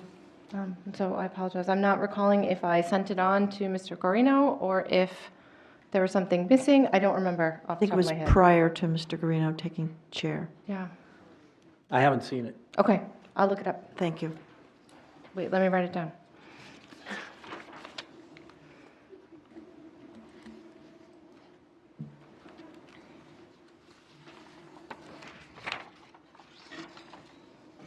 Do you have anything else, Mr. Guarino? No, I think that's it. We have recommend rescinding policy 4400, child abuse and neglect, but that goes along with approval of JLFR, but that's going back to committee, so I'm not going to have any action on that. Okay.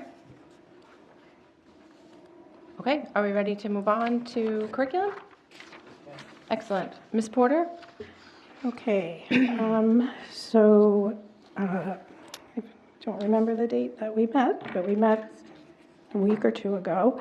The best part was we invited the New Hampshire Kid Governor, Lola Gianelli. She's a 5th grade student at Sunset Heights. Her teacher is Mrs. Foreman. And we also had Mrs. Janess join us. She is the state coordinator of New Hampshire Kid Governor, and she is also a Nashua School District teacher. So that was great. We talked about American Sign Language being added as a course offering at World Languages at middle and high school. Mrs. Fitzpatrick supplied us with a cost analysis that was included in our packet. No action was taken in the committee, but that information is going forward to our board president and to Dr. Mosley for discussion and further review. And I'm also going to follow up with the CTE department to see if that's something that could be included in their curriculum. The next thing on our agenda was cursive, and no motion came from the curriculum committee regarding cursive. We had an ELA pilot update from Mrs. St. Pierre and Mrs. Anderson. I attended the first pilot selection committee meeting as the board rep on March 6th.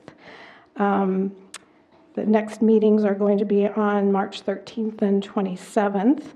There was a broad cross-section of participants, and maybe Dr. McKinney can help me to remember. The makeup of the committee includes people from every school and middle school. Help me. All 12 elementary schools, the middle schools, an administrator, an ELL teacher, a special educator, and a reading specialist. And me. Yes. And And a board last member. but not least, Mrs. Porter. That's right. What an amazing group of people. It was just a great day. We were there from 8 o'clock to 3 o'clock, and I can say honestly that people were engaged for the whole time. And thank you to the many people who are participating in the pilot process. It's quite an undertaking. And our next meeting of curriculum will be on March 18th at 5:30. Okay. Thank you, Ms. Porter. Ms. Van Twyver. Yes, I have a question regarding the state tests. Are they being done this month? Dr. McKinney? SAS? State assessment? The state testing window is open from March until the first week in June. Thank you. I have a follow-up question to that. Does each school district get to decide which week, or does the state tell us? Each school we have an assessment calendar where we collaborate with technology to make sure we have the resources we need. They sign up and they can test either early in the window or later in the window. Interesting, thank you. Okay, and then I have on here, Ms. Hohensee, you wanted to discuss cursive. Yes, thank you. I'd like to move to add a district standard for cursive to instruct grade 3 times a week for 20 minutes a day as time permits. If we have a second, I'd like to talk to it. Second. Thank you. There's no state standard when Common Core came in. In the wake of that, there was a statute that came in at the state level encouraging districts to instruct in cursive, also to encourage the memorization of math tables, which is also not in Common Core. So these are things that they admonish us that would be beneficial for our students, but it's not mandatory. Otherwise, it would be an unfunded mandate under the Constitution 28A. But if a district wants to add a standard for our own use, and if we include this standard as time permits, this gives us the flexibility to at least teach students to be able to decipher script so they can read historical documents and be able to write their name on a check or a legal document. I think those are basic, fundamental things that an educated person would want to know. So I would just encourage the board to add this. I'm moving to add a district standard for cursive to instruct grade 3 students 3 times a week for 20 minutes a day as time permits.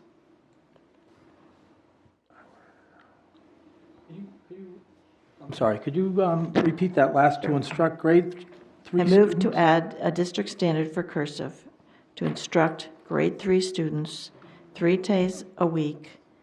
3 times a week, 3 days, however they want it, at 20 minutes a day 20 minutes. as time permits. Ms. Timmons, and then... Thank you, Madam Chair. I can't support that motion because we already went through that once, and we had the educators here at this particular meeting that said that it would jam their day. I'm certainly not going to support that motion at all. We do not need to tell our educators how to conduct their business during the day. They are already jam-packed with their own curriculum and their own values. So I don't think it's good to tell them what to do and when to do it and how to do it. Okay, thank you, Ms. Timmons. I'm sorry, Dr. Mosley and then Ms. Oden. Thank you. For someone who actually writes exclusively in cursive, I can understand that perspective. However, I want to get back to some of the past practice that have plagued this district, and I don't want to repeat that again. Number one, it's sprung right here at the board without any conversation with building principals, no conversation with the teachers, and more importantly, if you're putting this in, then what's coming out? They can't do it all. They can't. So if you're going to put cursive in, then something has to come out, and that has to have a deeper discussion. The third piece to this is, more importantly, what's the cost for professional development for this? Who's paying for this? What materials are we going to use? And how is this being rolled out? And that if this is rolled out the way that we're practicing this, it's a disaster. It's a recipe for disaster.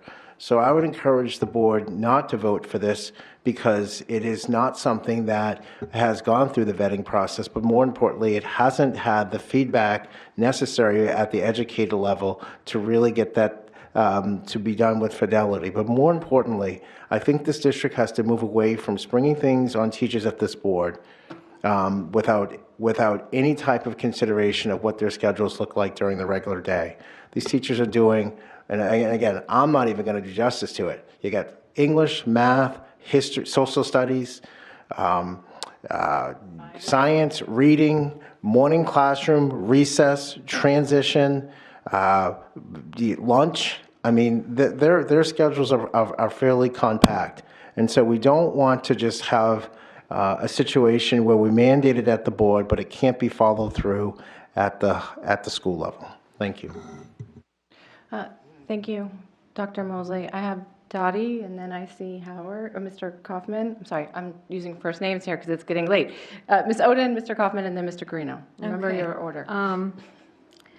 Number one, I didn't like the motion and the fact that it stated it had to be done in grade 3. As somebody who has taught cursive writing, I always started it in 2nd grade in January, the beginning of the year, and I'll tell you, it was one of the most enjoyable things to teach because every child could be successful at it.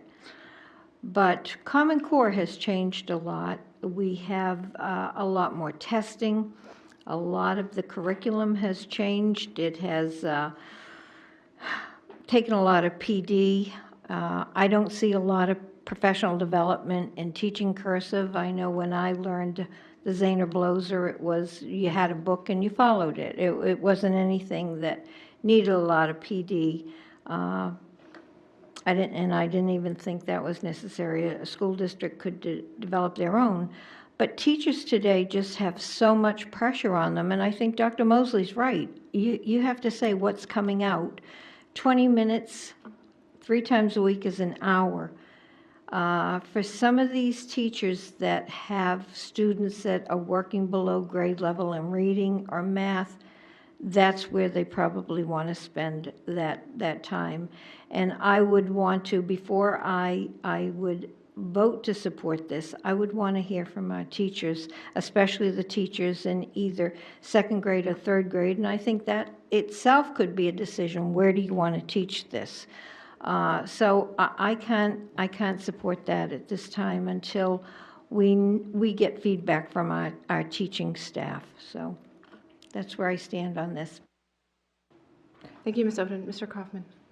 It's unfortunate Dr. Mosley left the room. I wanted to respond to something he said. He said that, it's kind of sprung up at the board. Well, the fact is, if you go back several months, I believe it was originally on the agenda for December, and that meeting was canceled.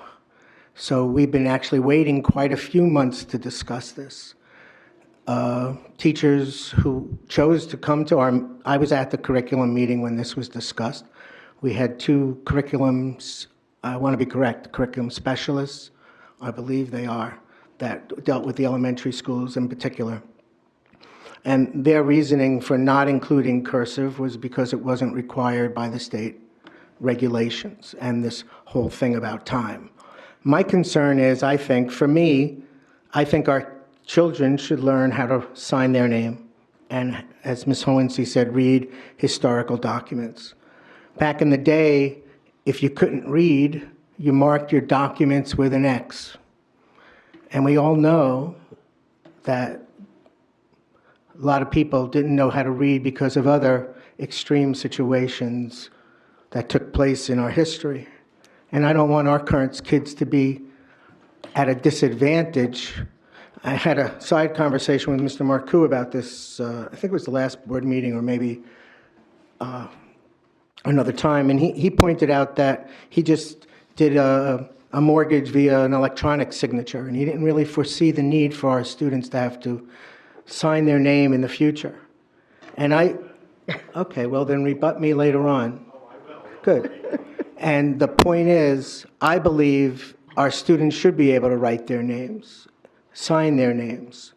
I think Ms. Hohensee's motion is a little bit specific, almost too specific, but the point is clear. This is more a vote, do you want cursive or not? And in that regard, I'll be supporting the motion.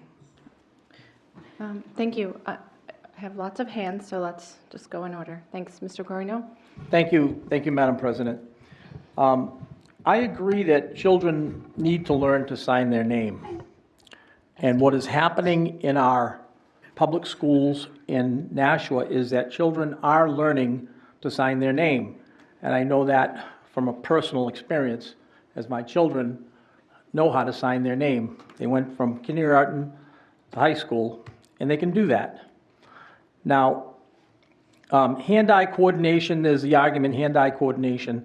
Hand-eye coordination happens for children when they put pen to paper or pencil to paper. It doesn't have to be cursive.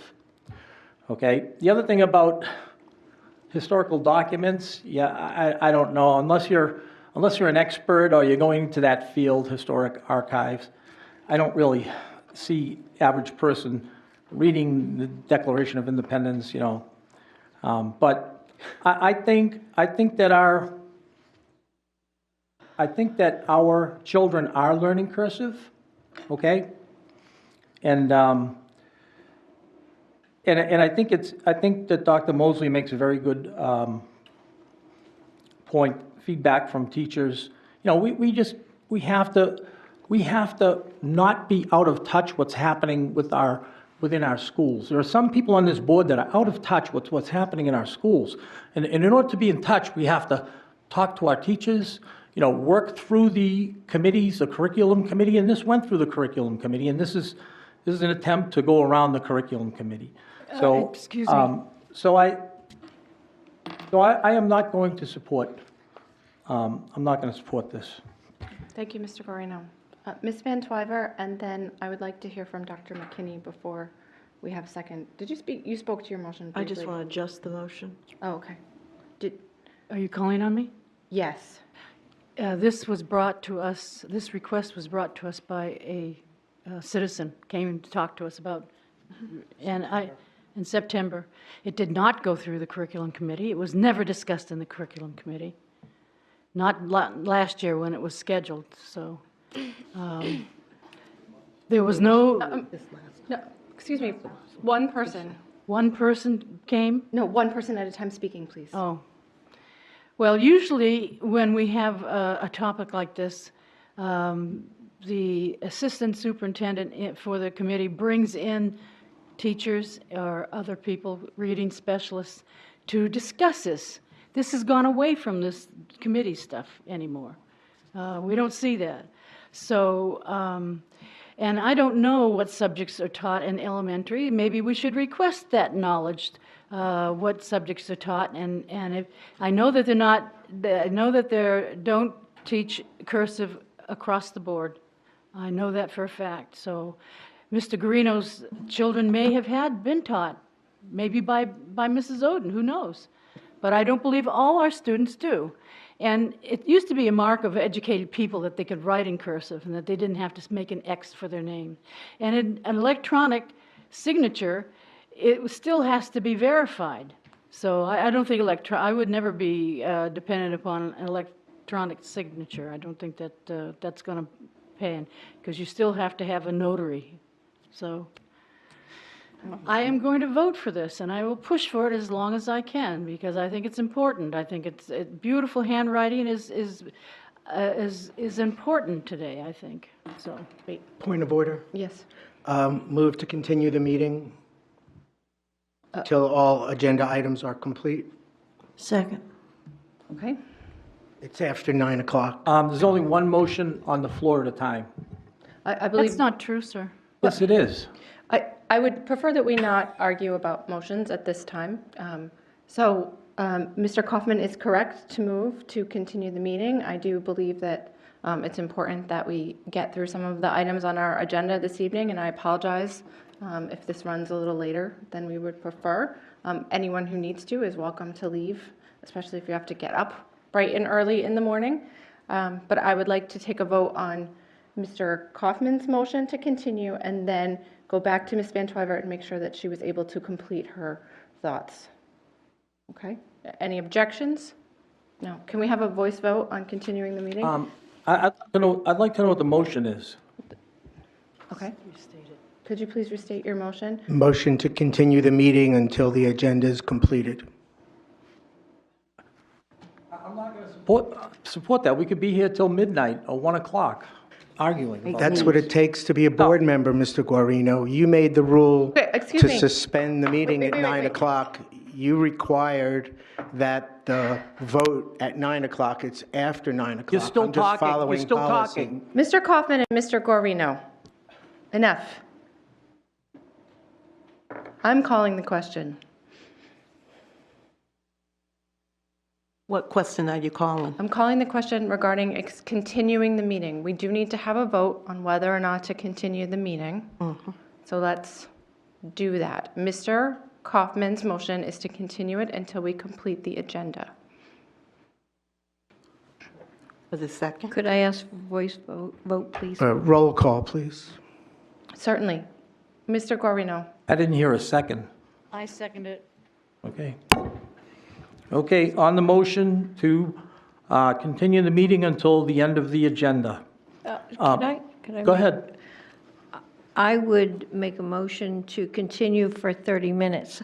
I will not support it. Okay. With The no motion time is limit. on the floor and it's Right, been we know called to the that. question. We know that. Okay, thank you. Ms. Time Oden. to vote. This gives away our rights under Mr. Robert's Guarino, rules. Mr. Guarino, Under Robert's rules, we have a right question to has been adjourn. canceled. Okay, 5-minute recess.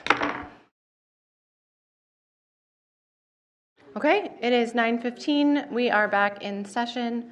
On the floor is the vote to call the question on whether or not we are going to end discussion and vote on Mr. Kaufman's motion to extend the meeting.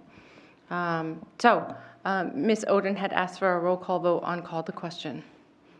She's not back yet, but we're going to go. I asked for it. Oh, Mr. Kaufman also asked for a roll call vote. Mr. Guarino? Do you want to wait for Mrs. Oden? I do not. Okay. Okay. Are you ready for the roll call? It's 9:17 now. I don't. Madam President, would you like me to take the roll? Yes. Okay, on calling the question, Mrs. Oden is not here. Ms. Raymond? Yes. Mr. Kaufman? Yes. Ms. Van Twyver? Yes. Mr. Guarino votes no. Ms. Hohensee? Yes. Ms. Timmons? Yes. Ms. Porter? Yes. We have 1, 2, 3, 4, 5, 6 yeses, 1 no. Now the vote is on whether or not to continue the meeting to complete the agenda. Did I say that correctly, Mr. Kaufman? Okay. Roll call, please. And I don't see Ms. Oden back, so hopefully she'll walk in. Oh, here she comes. Nope. Nope. Okay. Are you ready for the roll call, Madam President? Yes, please. On the motion to extend the meeting to the end of the agenda.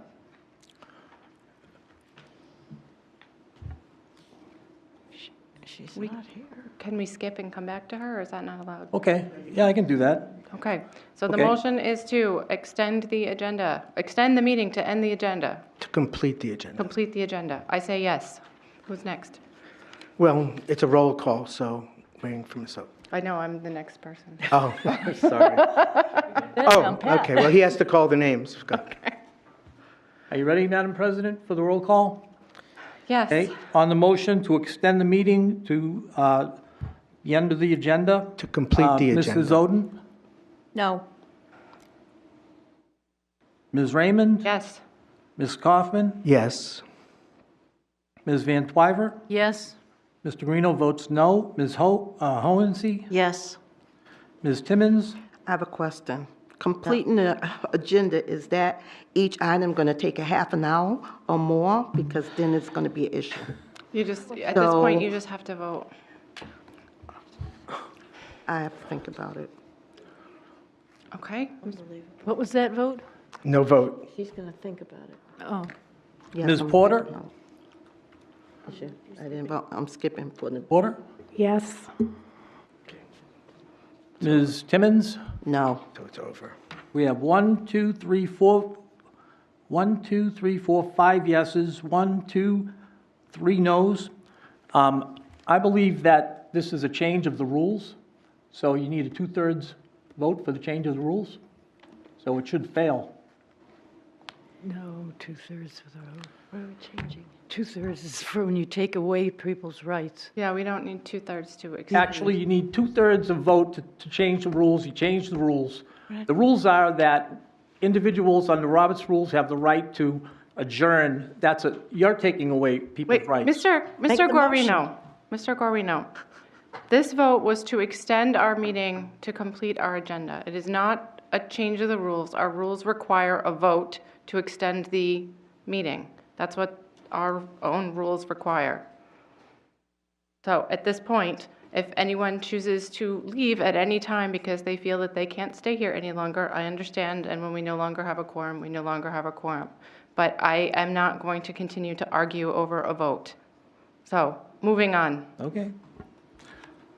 Okay. Ms. Van Twyver, you were completing your thought regarding cursive writing Yes. when we needed to Yes. make this motion to continue our meeting. I don't have anything more to say except for the fact that I believe it's important that people learn how to write cursive. It's a sign of an educated person, and there are other benefits to it. I just think it should be done, and something could be eliminated, I'm sure, from the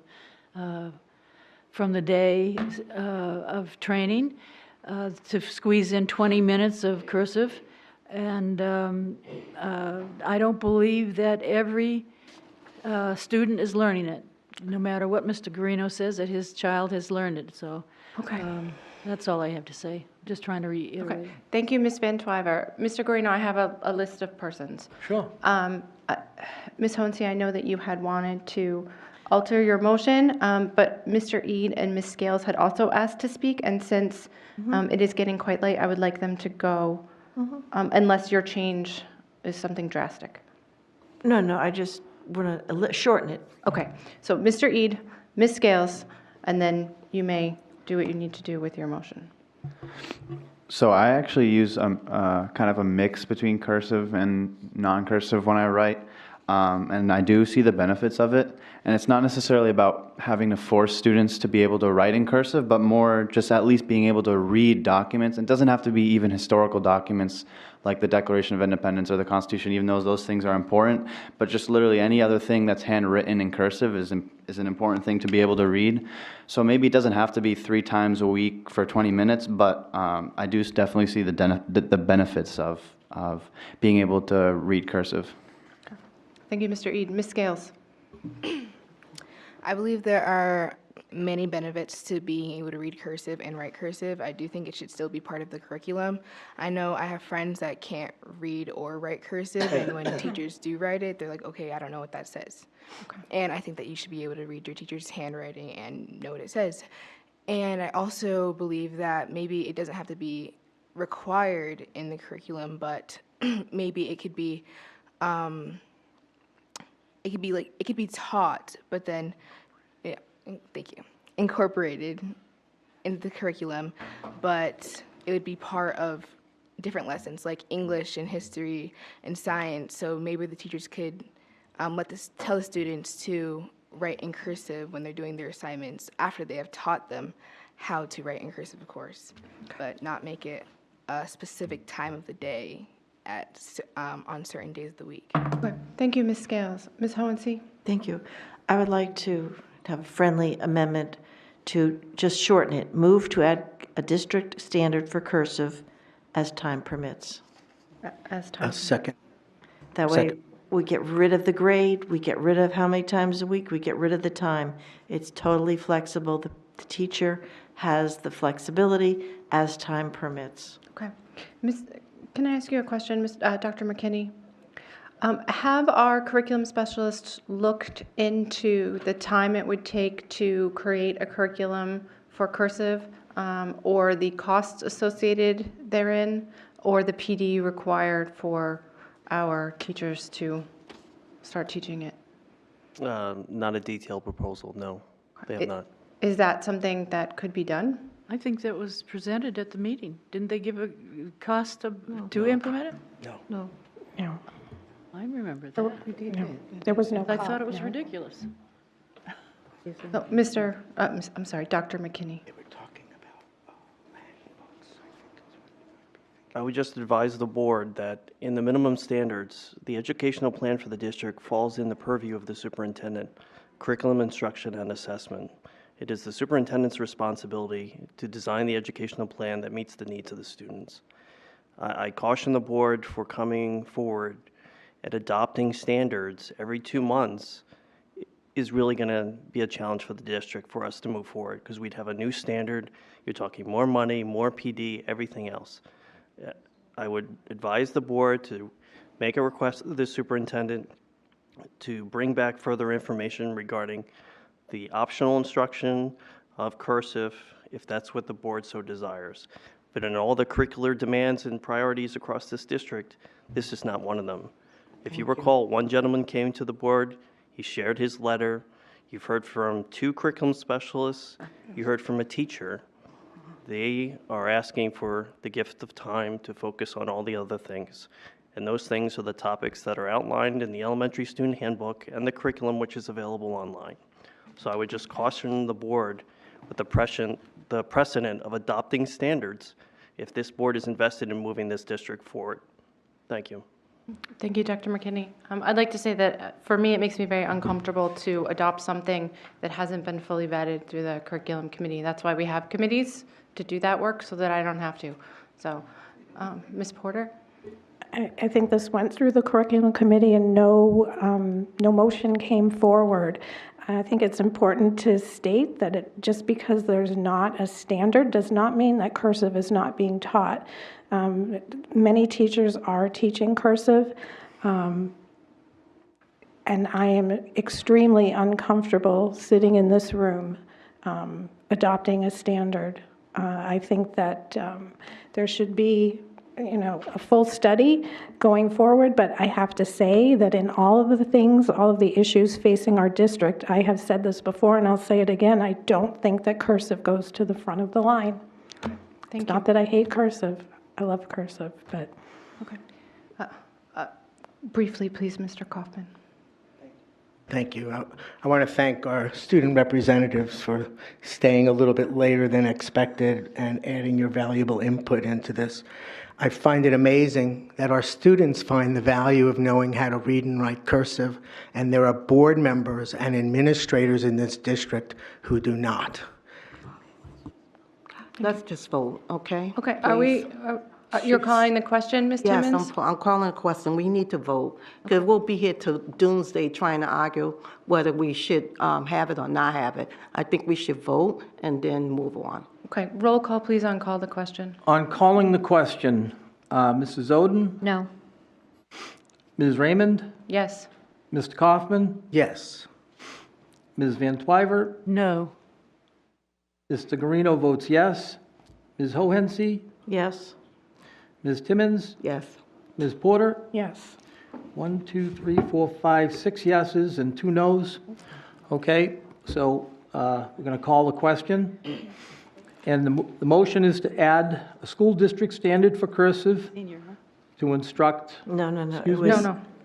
Move to add, Move to add a school district standard for cursive to instruct. no, to move to add a district standard for cursive as time permits. I was going to say that, It got rid of all the middle stuff. No to instruct, just as time permits. as time permits, okay. All right. Okay. On the motion, Mrs. Oden, No. Mrs. Raymond, No. Mr. Kaufman, Yes. Ms. Van Twyver, Yes. Mr. Guarino votes no. Ms. Hohensee, Yes. Ms. Timmons, No. Ms. Porter, No. I have 1, 2, 3, 4, 5 noes and 3 yeses. Motion fails. Okay. Ms. Porter, did you tell us when your next meeting was? March 18th March 18th. at Thank you. 5:30. Okay, great, thank you so much. Committee on Human Resources, Ms. Timmons. Yes, thank you. I move to suspend the rules as the Human Resource Committee met today at 5:46. Second. Thank you. I'd like to move to accept the personnel recommendation dated 3/11/2019. I second that. But that's 2 motions. Which one are we doing? Wait, the suspend the rules Then the move. to Okay. allow us to consider it is the one that I seconded. Right. We got to vote on that. Let's That's why I threw it in there. do a consensus vote. Sure. On the motion to Suspend the Suspend the rules rules Right. to to consider allow, to consider personnel recommendations recommendations. discussed today. for All to- in favor? From today. Aye. Any Aye. opposed? Great. Okay. I'd like to move to accept the personnel recommendation dated today, 3/11/2019. Second. I'd like to request a voice vote. Okay, yes. Okay, on the motion to approve the personnel recommendations from today, 3/11/19, Mrs. Oden, Yes. Ms. Raymond, Abstain. Mr. Kaufman, Yes. Ms. Van Twyver, Yes. Mr. Guarino votes yes. Ms. Hohensee, Yes. Ms. Timmons, Yes. Ms. Porter, Yes. motion carries 7 yeses, 1 abstention. Thank you. Anything further, Ms. Timmons?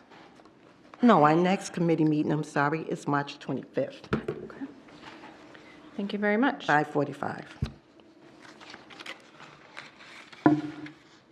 Okay, liaison reports. Yes, thank you. We met, the student representative and I met on February the 20th, 2019. They pretty much discussed everything that we talked about. So our next meeting will be on April the 17th at 2:30 at the district office. Okay, thank you, Ms. Timmons. The Ed Council meets later this week, so I will have an update at the next one. Mr. Eid. Didn't we agree on 3, I think? We agreed on 3 o'clock on that day. Okay, 3 o'clock is Yeah. fine. That's all. Okay. Are there any other liaison reports? Nope. Okay. Unfinished business.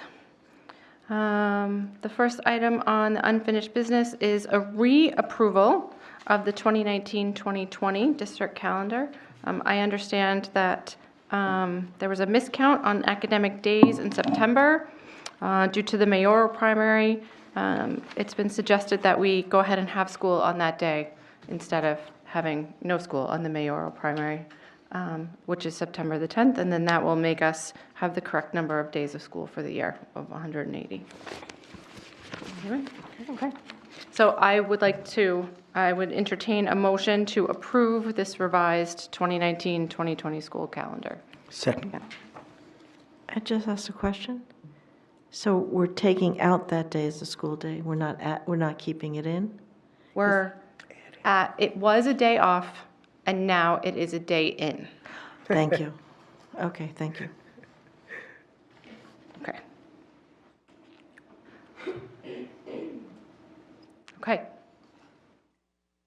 Voice vote or roll call? Does anyone care? Voice. Okay. All in favor? Aye. Aye. Aye. Any opposed? Great.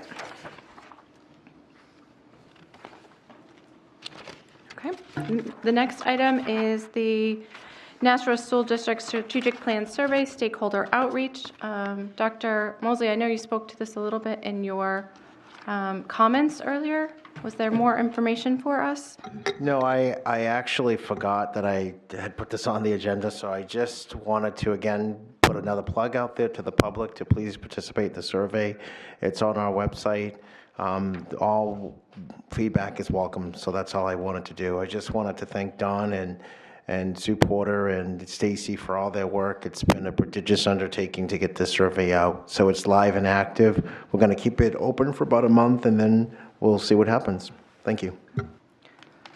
Thank you, Dr. Mosley. I would like to propose to the board, since our next 3 items on unfinished business are non-public, that we move that to the end of our agenda and take public comments and then board member comments at this time, and then we'll go into our non-public. Does anyone have any objections to that? No objections. Okay. Seeing none, can we go ahead and agree to that by consensus? Yes. Excellent. So then the next item, because we have done the JROTC already, would be public comments. Hello, Mr. Marcoux. Hello. Did anyone else sign up? No. Okay. Adam Marcoux, 4 Jalori Lane. I'm president of the Nashua Teachers Union. I love cursive. I have the best cursive handwriting you'll ever see from a male. Even better than Dr. Mosley's. Oh, he's horrible. I have taught, what? I missed something. Inappropriate, right? Oh, sorry. I have taught cursive handwriting in monotony. It is not an easy task. You can't teach one letter without teaching the other 25. I have signed for bank documents and loans with a digital signature. What would you propose we take out of the elementary curriculum? Apparently, the curriculum, we need to educate board members on what we teach. Are you kidding? You sit on the board and you don't know what we teach? How are you elected to this board and make decisions for 1,000 kids at the 12 elementary schools, the 3 middle schools, and the 2 high schools, and you don't know what we teach? I can't believe I heard that in public tonight. That's appalling. And you're going to sit here and critique and criticize what we do and what we don't have enough time to do, and you have no idea what we do already? That's unbelievable. So we'll throw everything on the table, see what sticks, make changes to curriculum because we feel like it, and not get input from a single stakeholder. And then make a motion that will do it as we have time. In what grade level? Kindergarten? 12th? Like, seriously. I come to these meetings mainly for the entertainment, but it's just getting even worse. You're making decisions for my children, my 3 Marcoux children, and you don't know what you're talking about because you admitted it tonight that you don't know what we teach. And then you put words in my mouth about what I said about cursive.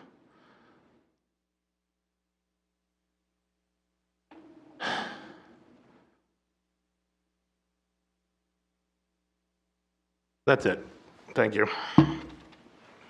Thank you, Mr. Marcoux. We are going to go on to board member comments. I'm going to go around the circle in this direction. So we will start with Ms. Van Twyver and then Thank you Mr. so much. Kaufman. And It was this way. quite a demonstration, Mr. Marcoux.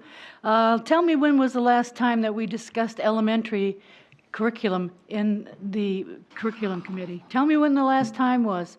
Been a long time. And I bet it was way back when Mrs. Susine was still here.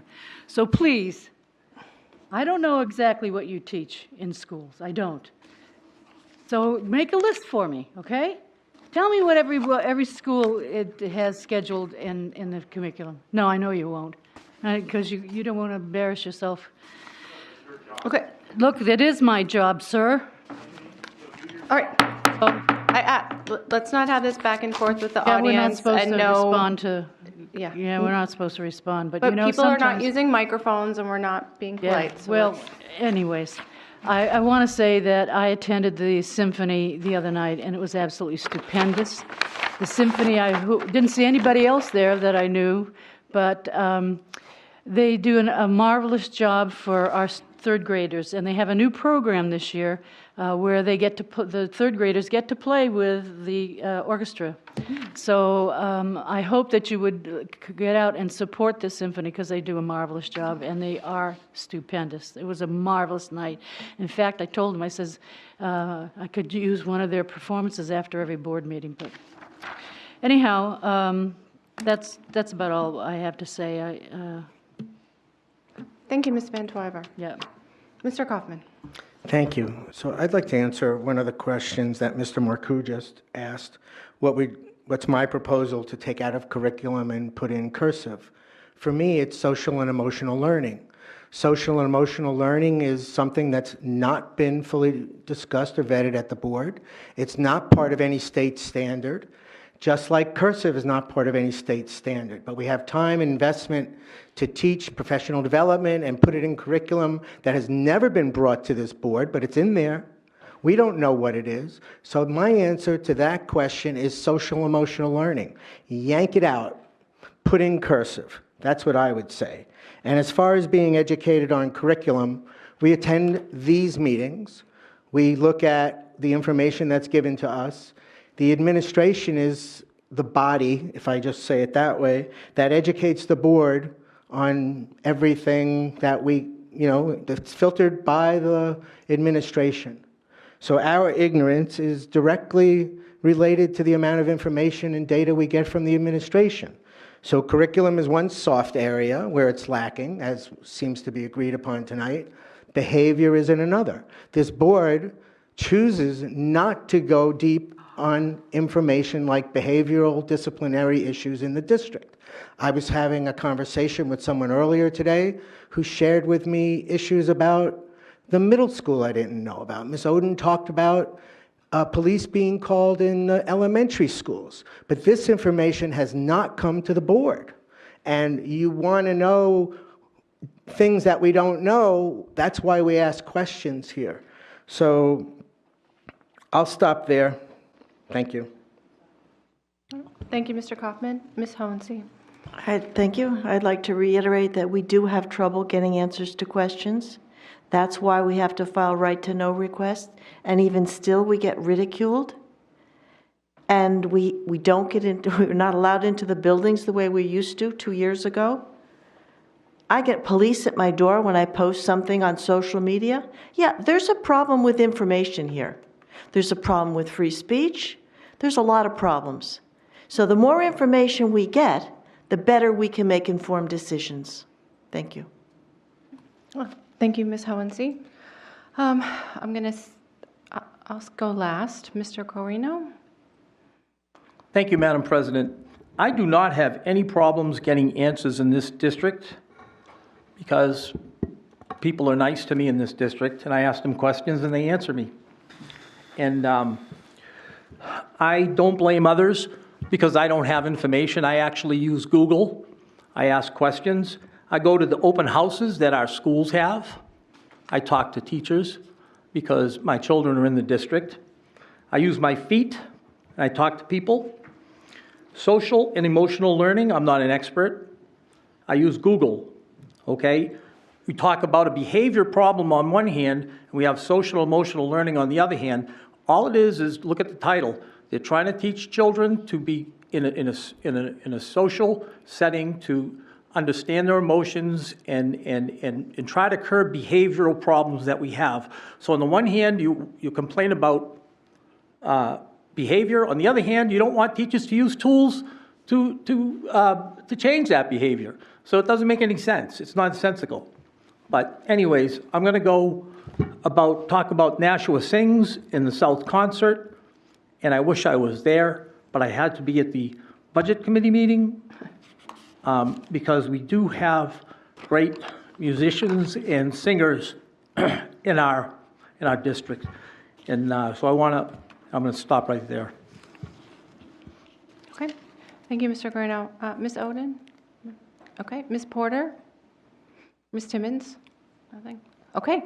Well, then I will say my little piece. I just wanted to let the public know that on Thursday, the 14th at 6 p.m., if you're not coming here to our budget meeting at 6:30, please consider going over to the Elm Street Middle School. They're having a health and safety fair, and it looks like they're going to have a lot of really great information. Breathe New Hampshire and the New Hampshire Prevention Coalition will be there. There'll be a presentation on vaping.